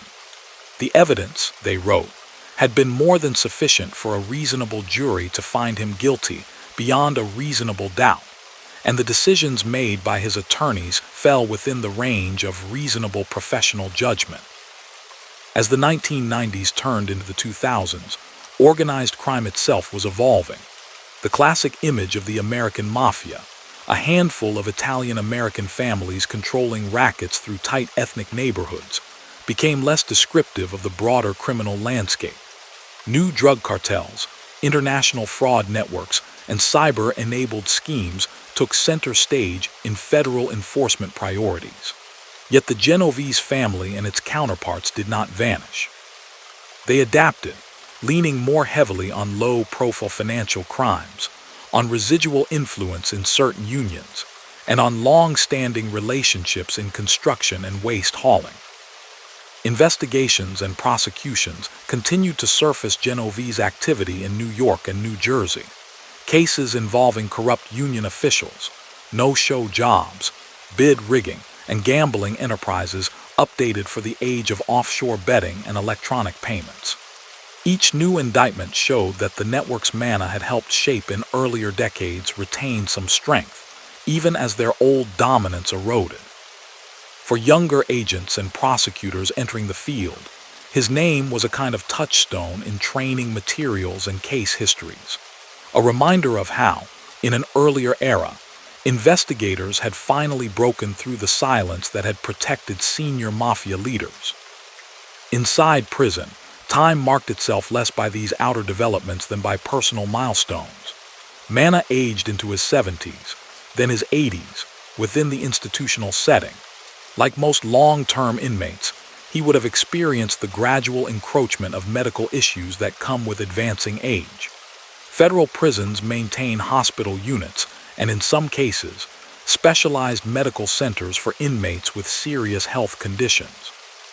Over the years, he was moved among facilities as his security classification and medical needs changed, a common trajectory for prisoners serving very long sentences. Yet even as his physical world narrowed further, the legal skirmishing did not entirely cease. From time to time, he filed new motions challenging aspects of his conviction or sentence. Some invoked evolving interpretations of RICO or sentencing law. Others alleged newly discovered evidence or government misconduct, including claims that certain investigative materials had been withheld or destroyed.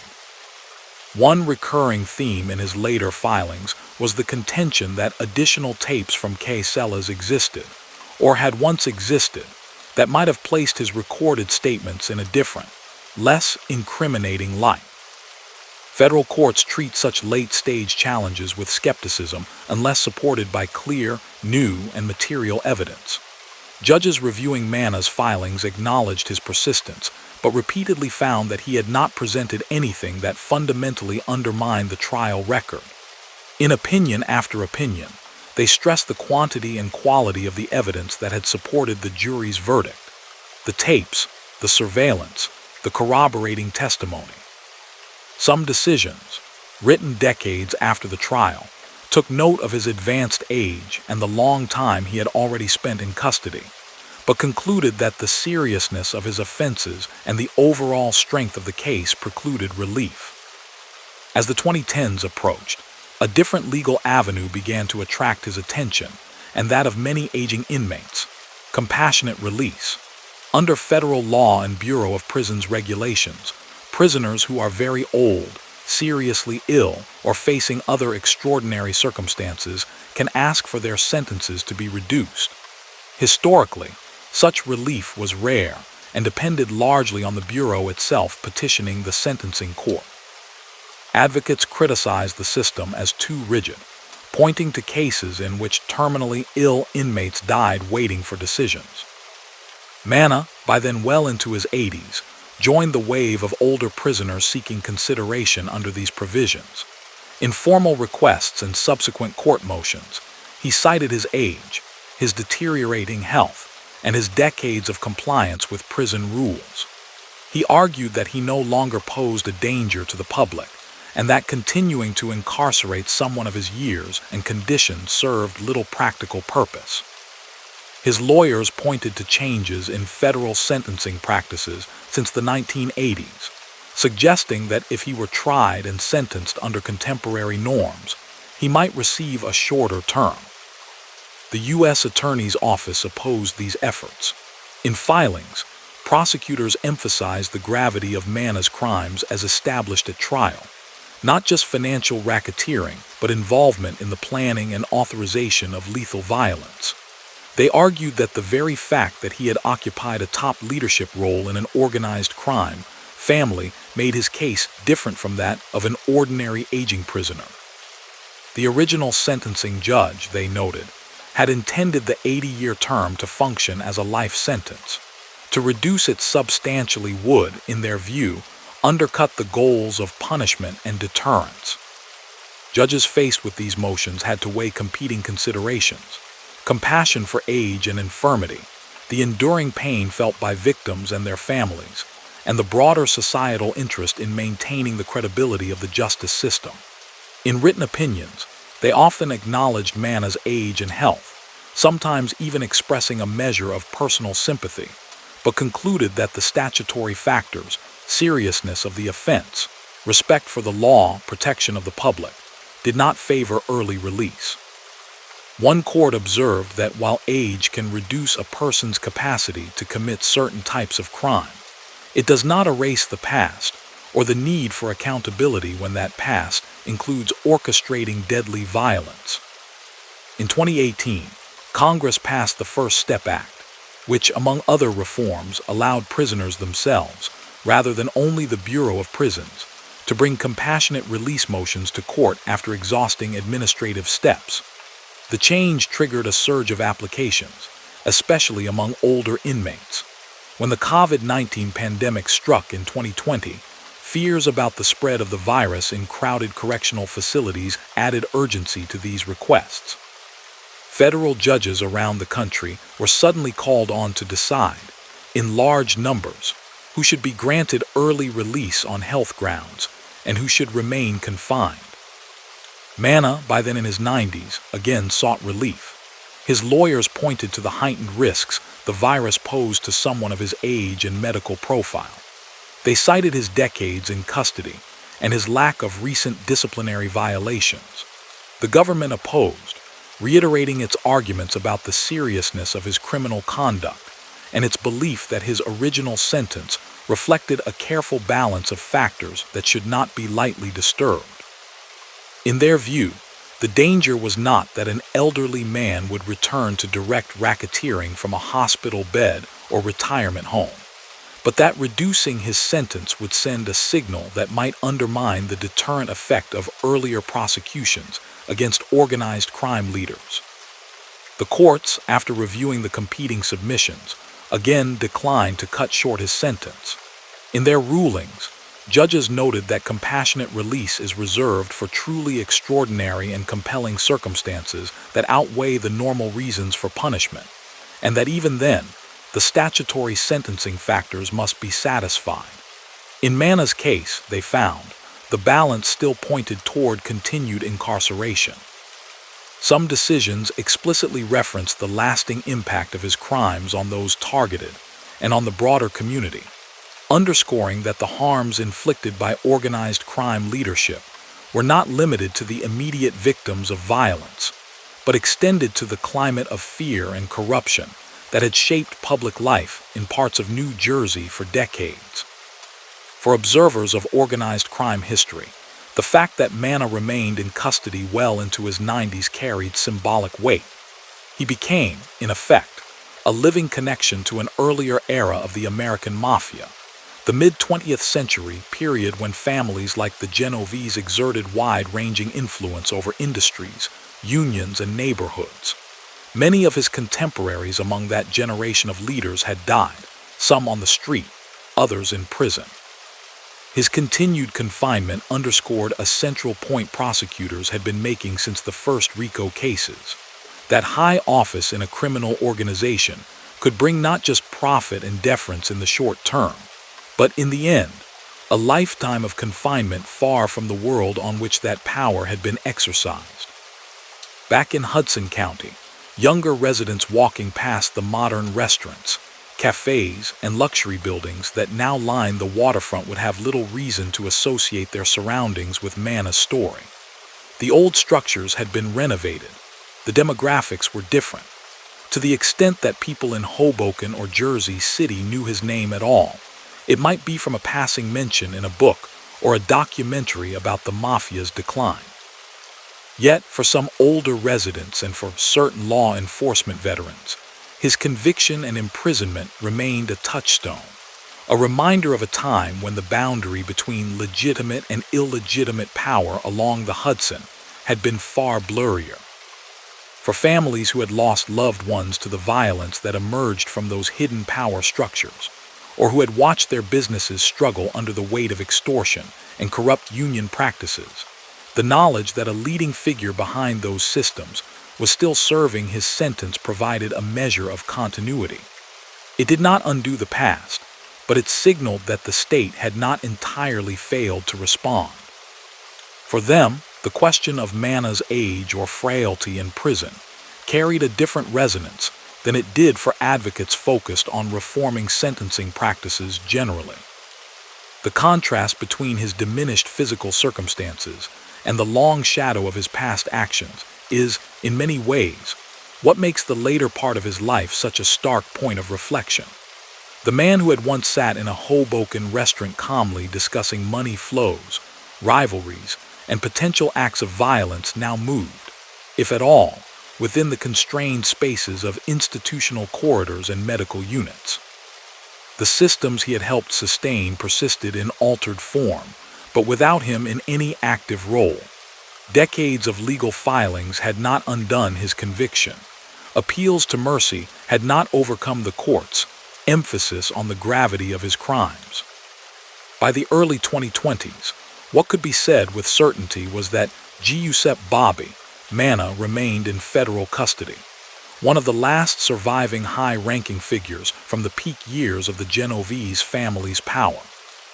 His journey, from a child of immigrant neighborhoods in the Depression era to a central figure in New Jersey's underworld, to an elderly prisoner whose world had shrunk to the measured routines of the Bureau of Prisons, captures, in concentrated form, the arc of an entire chapter in American criminal history.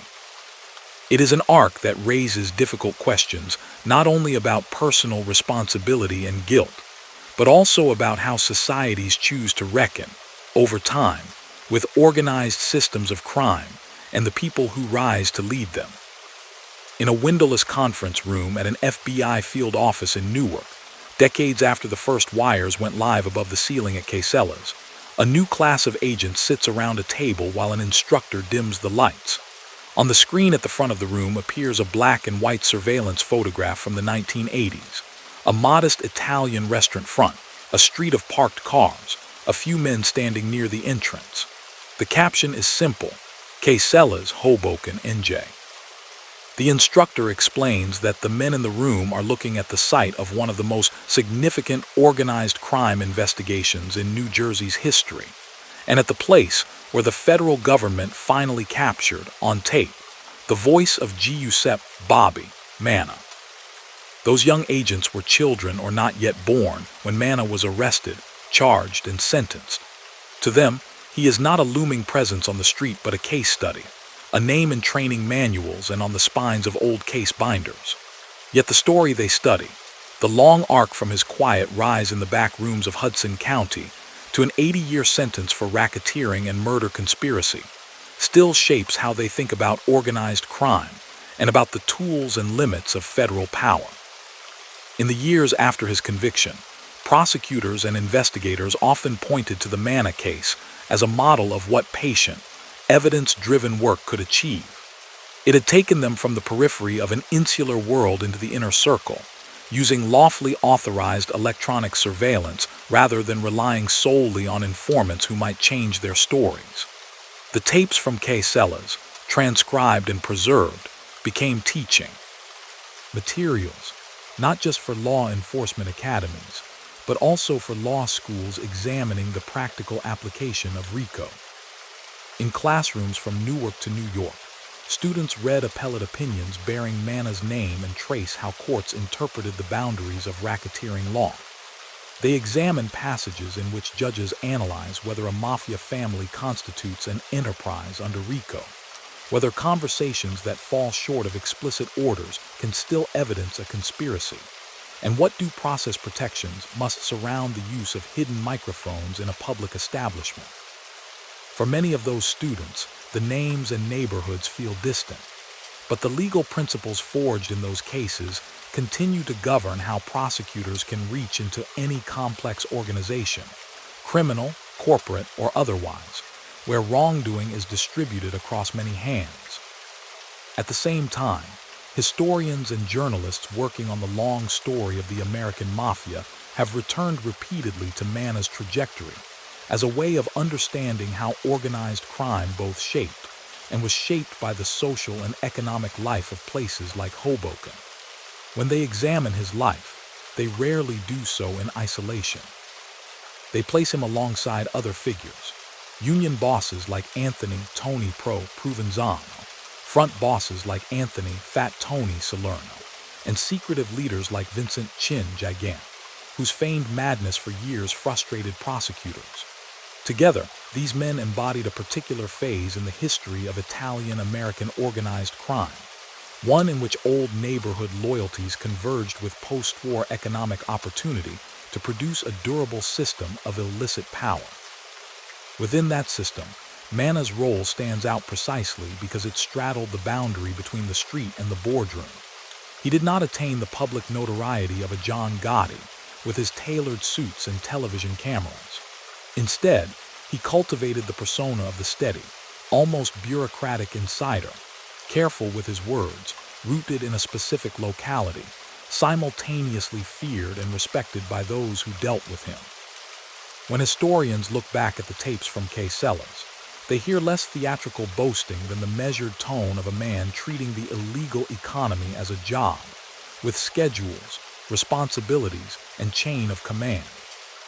The harm that job inflicted is clearest when the focus narrows from the abstract idea of the enterprise to the lives of those who found themselves caught in its orbit. Families of people like Irwin Skiff, who was shot and killed after being discussed in that Hoboken back room, carry losses that stretch far beyond the legal language of predicate acts. Business owners who were pressured for money, workers whose jobs and benefits were manipulated through corrupt unions, and communities whose local politics were distorted by undeclared influence all form part of the human context around the sterile list of counts in the indictment. Over time, as the mafia's direct grip on many industries weakened, scholars began to ask broader questions about the nature of that harm and about the state's response to it. They noted that the very communities where organized crime had found its most durable base, Italian-American neighborhoods along the Hudson, in Brooklyn, in the Bronx, were also communities that had experienced discrimination and limited access to political and economic power in earlier generations. In that sense, the mafia had often presented itself, falsely, as a form of rough protection or alternative authority, handling disputes, extending credit, and taking care of problems that official institutions ignored. Manna's career illustrated the dark side of that mythology. The same structures that could, on rare occasions, be used to mediate everyday conflicts were built on intimidation, exploitation, and the readiness to use violence when it served the organization's interests. The mortgages missed because of gambling debts, the workers shut out of honest jobs by rigged hearing lists, the small contractors priced out by fixed bids and demanded kickbacks. These forms of damage were diffuse and rarely made headlines, but they accumulated over years. In this light, the enterprise that RICO described was not just a conspiracy of individuals but a parallel, corrosive system of governance. By the late 1990s and early 2000s, as new kinds of organized crime, transnational drug cartels, Eastern European fraud rings, cyber theft networks, commanded growing federal attention, the Italian-American mafia's share of the criminal landscape appeared to diminish. Yet the structures that had produced cases like Manna's did not disappear. The Genovese family retained influence in certain industries and unions. Indictments in New York and New Jersey continued to expose hidden agreements to rig bids or control labor.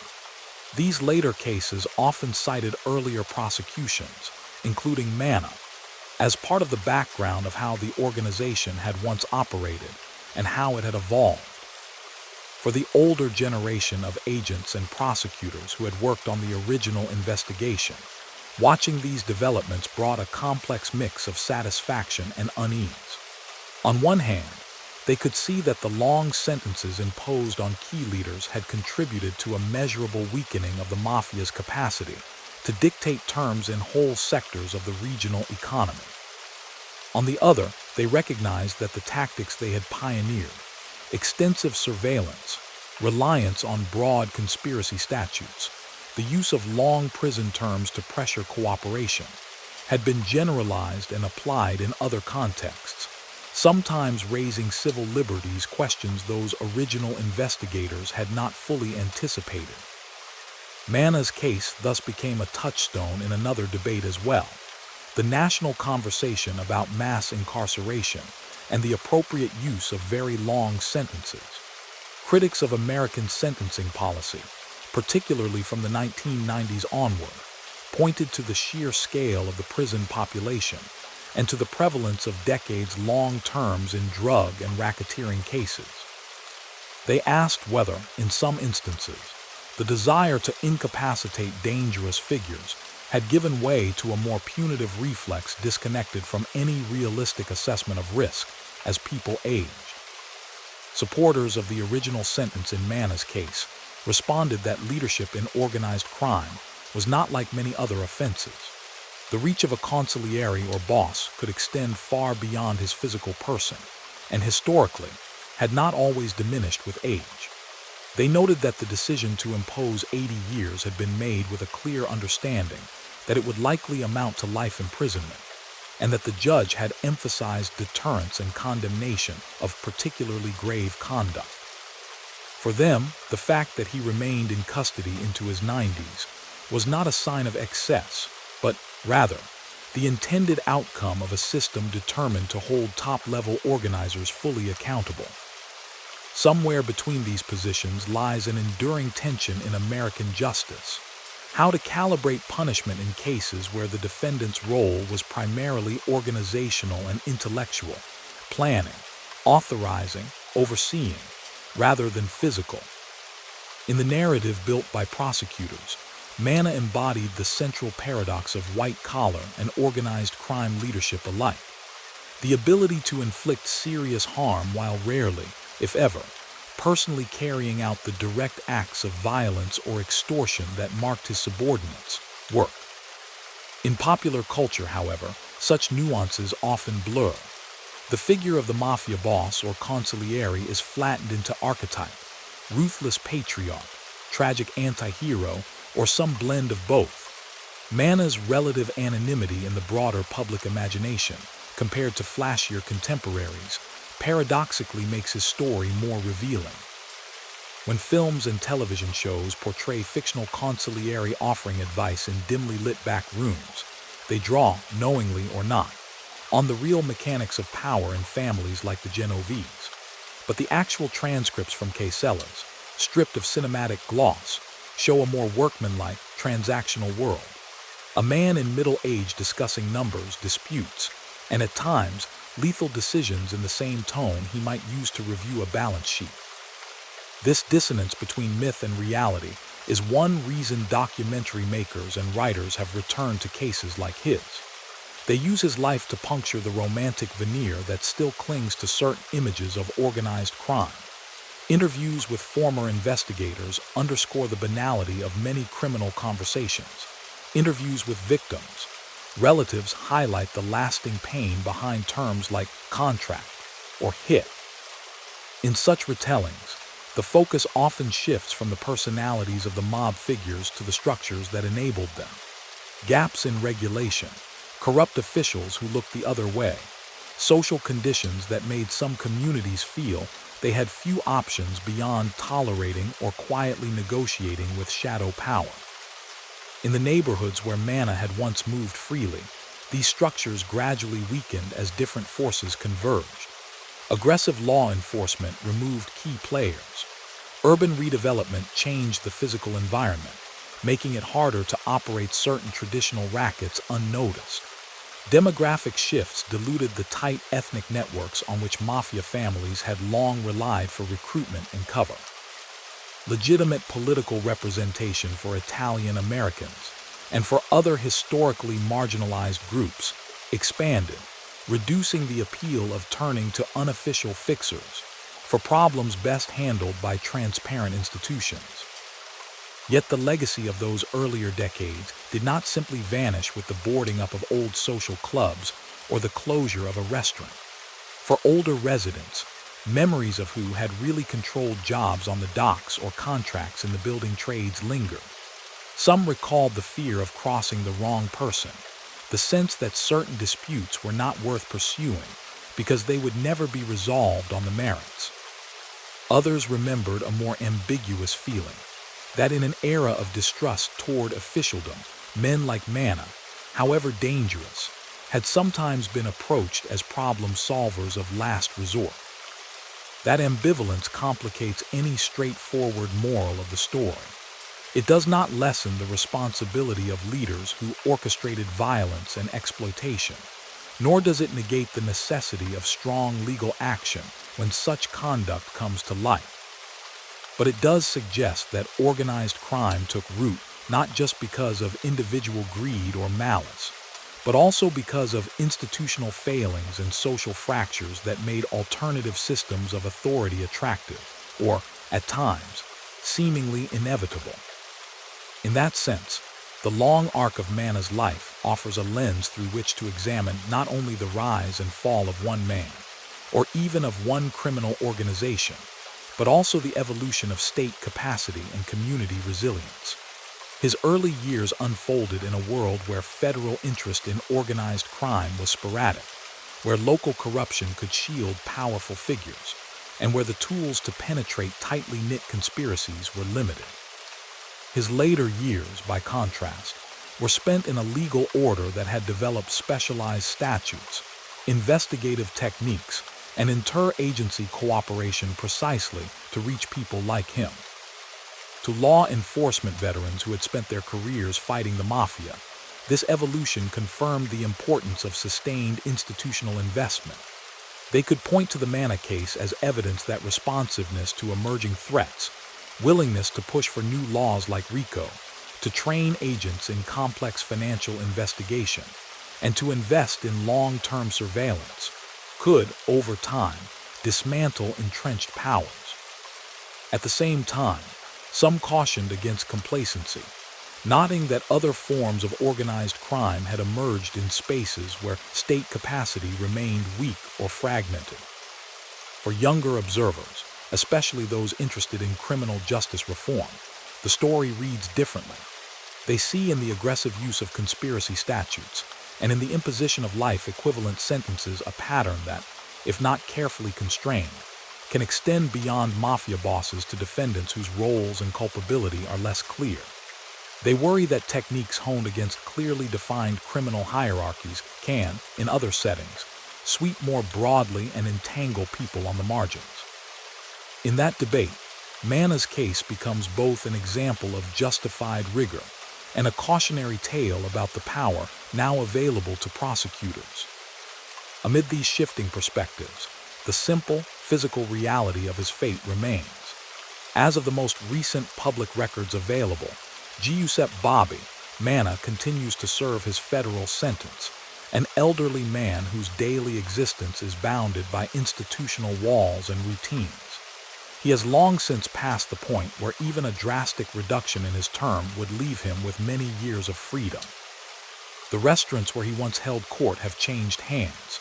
Many of the men he knew have died, disappeared, or themselves grown old in prison or retirement. The story that began in the immigrant neighborhoods of the 1930s and wound its way through the smoky rooms of mid-century social clubs now resides, for him, largely in memory, and in the archival traces of case files and news clippings.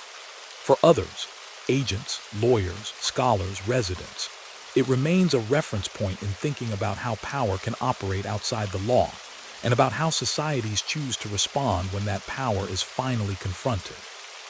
The next step in that reckoning lies not in further legal maneuvers, but in how the full arc of that life is remembered and interpreted, as warning, as lesson, and as a chapter in the longer, unsettled story of crime and justice along the Hudson. On a clear evening along the Hudson today, the view from the New Jersey side is all glass and steel. Hoboken's piers have become landscaped promenades, joggers trace the outline of the river, and ferry horns cut across the water that once carried freighters and troop ships. The old longshore hearing halls are gone or converted, their ghosts preserved only in street names and fatting photographs.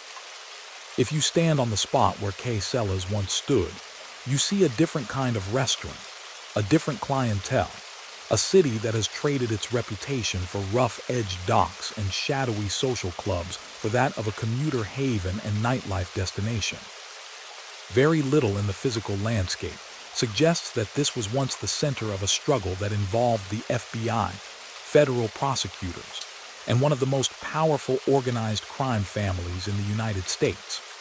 There is no plaque marking the location where agents tunneled microphones into a restaurant ceiling, no visible trace of the conversations that would send Giuseppe Bobby Manna to prison for the rest of his life. The story survives instead in case files and court opinions, in the memories of investigators and of those who lived through that era, and in the quieter recollections of families for whom those years meant fear, loss, or a constant, low-grade pressure to play by rules that had never been put to a public vote. For many of the people who grew up in Hudson County in the middle of the 20th century, those rules were simply part of the atmosphere. Older residents remember that certain corners belonged to certain people, that some contracts always seemed to go to the same companies, that a handful of names surfaced again and again in backroom conversations about jobs, favors, and debts.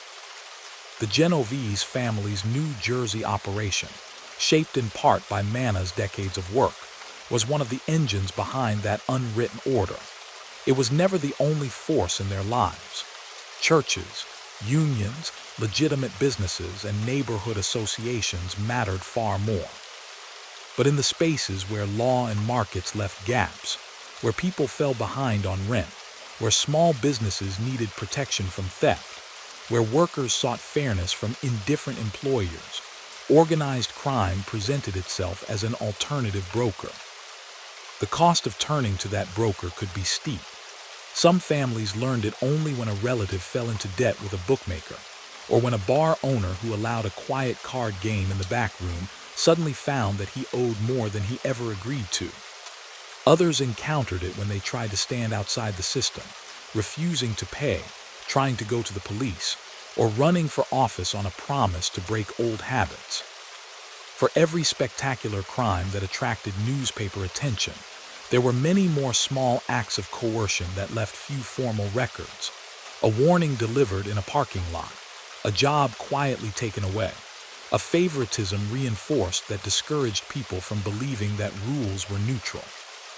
In that world, a man like Manna did not need to brandish a weapon to make his influence felt. The authority he carried, the authority that prosecutors later described in court, rested on a reputation formed over years among men who understood the consequences of defiance. When agents finally heard his voice through the wire at K. Sellers, they were not hearing threats shouted in anger. They were hearing, again and again, the unhurried tone of someone used to being obeyed, weighing options, balancing risks, deciding who would absorb a financial loss and, in a few cases, who would not live to see a dispute resolved. Because he never became a flamboyant public figure, and because he has given no extended interviews from prison, the historical record contains very little about how he understood his own choices. Court transcripts preserve his brief statements at sentencing and the arguments made on his behalf. Legal filings show his insistence that the government misinterpreted his words and overstated his position. But there are no published memoirs, no taped confessions, no late-life reflections to compare with the internal narratives that some other former mob figures have offered. In that silence, historians are left to infer from conduct and context rather than from explicit self-assessment. What can be said with confidence is that his story was not predetermined by birth or neighborhood. Thousands of boys grew up in the same Hoboken and Jersey City of the 1930s and 1940s, in the same tenements, under the same pressures to work young and to stick close to family.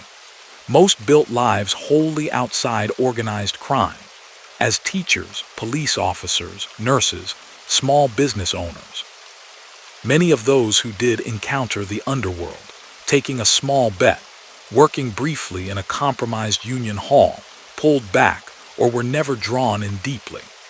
The path that led Manna into decades of involvement with the Genovese family required a combination of inclination, opportunity, and deliberate choice. At the same time, to focus only on personal responsibility and ignore the broader structures would miss part of the picture. For much of his formative life, oversight of organized crime was inconsistent. Federal policy prioritized other threats. Local corruption sometimes shielded figures like him, and legal tools for attacking leadership were limited. In that sense, the environment signaled that a reasonably careful man could operate in the shadows for a very long time without facing serious consequences. It was only when the state changed its approach, with RICO, with long-term electronic surveillance, with better coordination between agencies, that the calculus shifted. When that shift finally caught up with Manna in the 1980s, the consequences were stark. An 80-year sentence handed down in a courtroom only a few miles from the neighborhood in which he had risen. That sentence, and its later affirmation on appeal, expressed a judgment not only about his individual actions, but about the place of organized crime leadership in American society. By treating a consigliere as fully responsible for the chain of harm his decisions set in motion, the justice system sent a clear signal that the days of relative impunity for upper-level mafia figures were over. The decades he has since spent in prison pose a different set of questions, ones that have no easy answers. How long is long enough for someone whose crimes were primarily managerial and conspiratorial rather than directly physical? Does extreme age by itself change the moral calculus?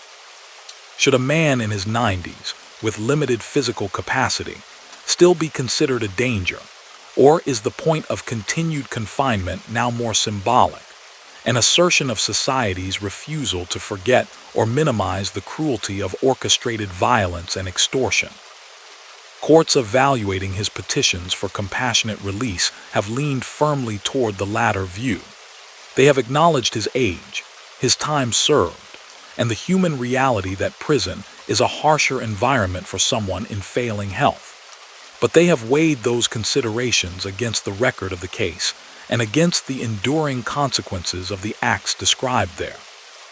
In their written decisions, judges have underscored that accountability in such cases is not only about preventing future harm by the specific individual, but also about affirming the gravity of having once directed a system that relied on threat, and at times, lethal force to sustain itself.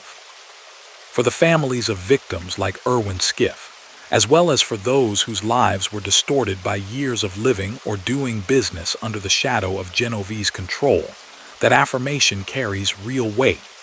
It does not provide closure in any simple sense. Grief and anger seldom map neatly onto legal outcomes. But it stands as a public acknowledgement that what happened to them was not background noise in some grand saga of gangland intrigue, but central to understanding why cases like Manna's mattered in the first place. In telling his story, responsible chroniclers have increasingly tried to keep that balance in view. Rather than centering the narrative entirely on the internal drama of mafia rivalries and personalities, they pay attention to the people on the receiving end of those rivalries. The workers whose pensions were looted, the small businesses squeezed by corrupt unions, the communities whose political life was narrowed by networks of patronage and intimidation. They situate Manna not as a solitary mastermind, but as one node in a broader web of complicity that also included white-collar professionals, complicit officials, and sometimes ordinary citizens who, for reasons of fear or convenience, chose to tolerate or facilitate the shadow system. At the same time, they resist the temptation to turn him into a symbol so neat that it obscures the untidiness of real life. Human beings, even those who inflict great harm, are rarely as simple as the roles they come to occupy in public narratives. Neighbors recall him as polite, even kind, in ordinary interactions. Court records note small gestures in his personal life that sit uneasily beside the harshness of the decisions he was accused of making in his professional one. These contradictions do not excuse the underlying conduct, but they do remind us that the capacity for moral compartmentalization, the ability to be generous in one sphere and ruthless in another, is part of what enables organized crime to function. Looking forward, the specific configuration of power that defined Manna's working world is unlikely to reappear in the same form. The socio-economic conditions that nurtured the mid-century Italian-American mafia, the combination of tight ethnic enclaves, industrial waterfront economies, and under-policed cash businesses, have changed drastically. New forms of organized crime have risen to fill other gaps in the global system, and they pose their own challenges to law enforcement and communities. Yet the lessons drawn from earlier episodes remain relevant. The importance of building legal tools that can reach those who direct harm from behind the scenes, the risks inherent in broad conspiracy statutes, and the need to think not only about dismantling criminal enterprises, but also about strengthening legitimate institutions so that alternative power structures find less fertile ground.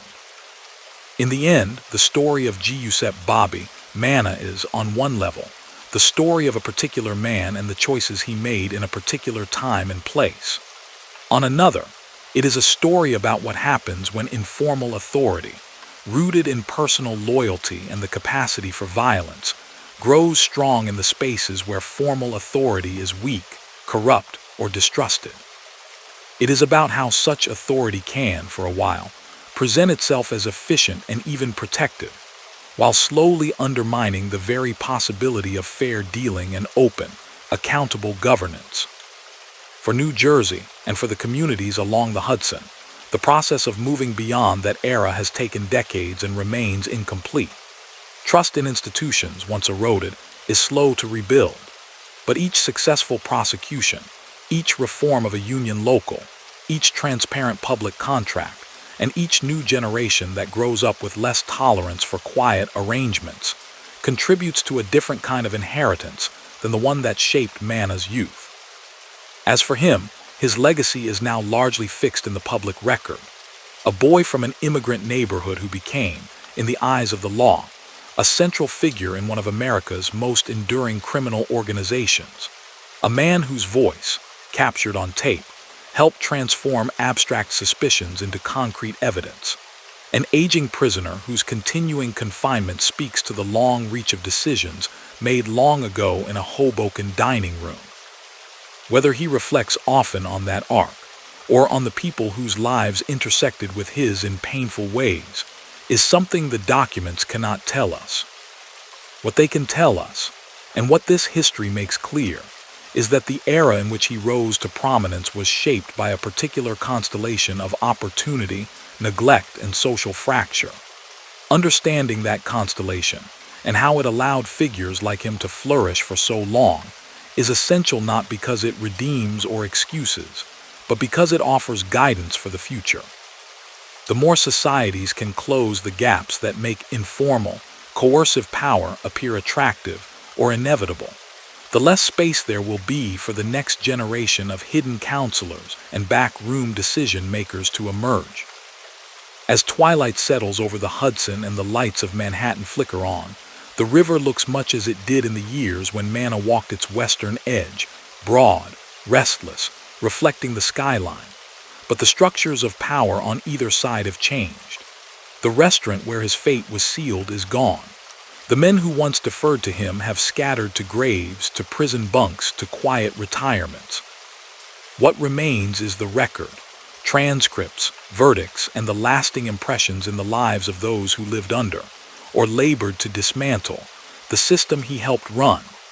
In listening closely to that record, we hear not just the story of one man, but an echo of the choices and tensions that defined an entire era along this stretch of water.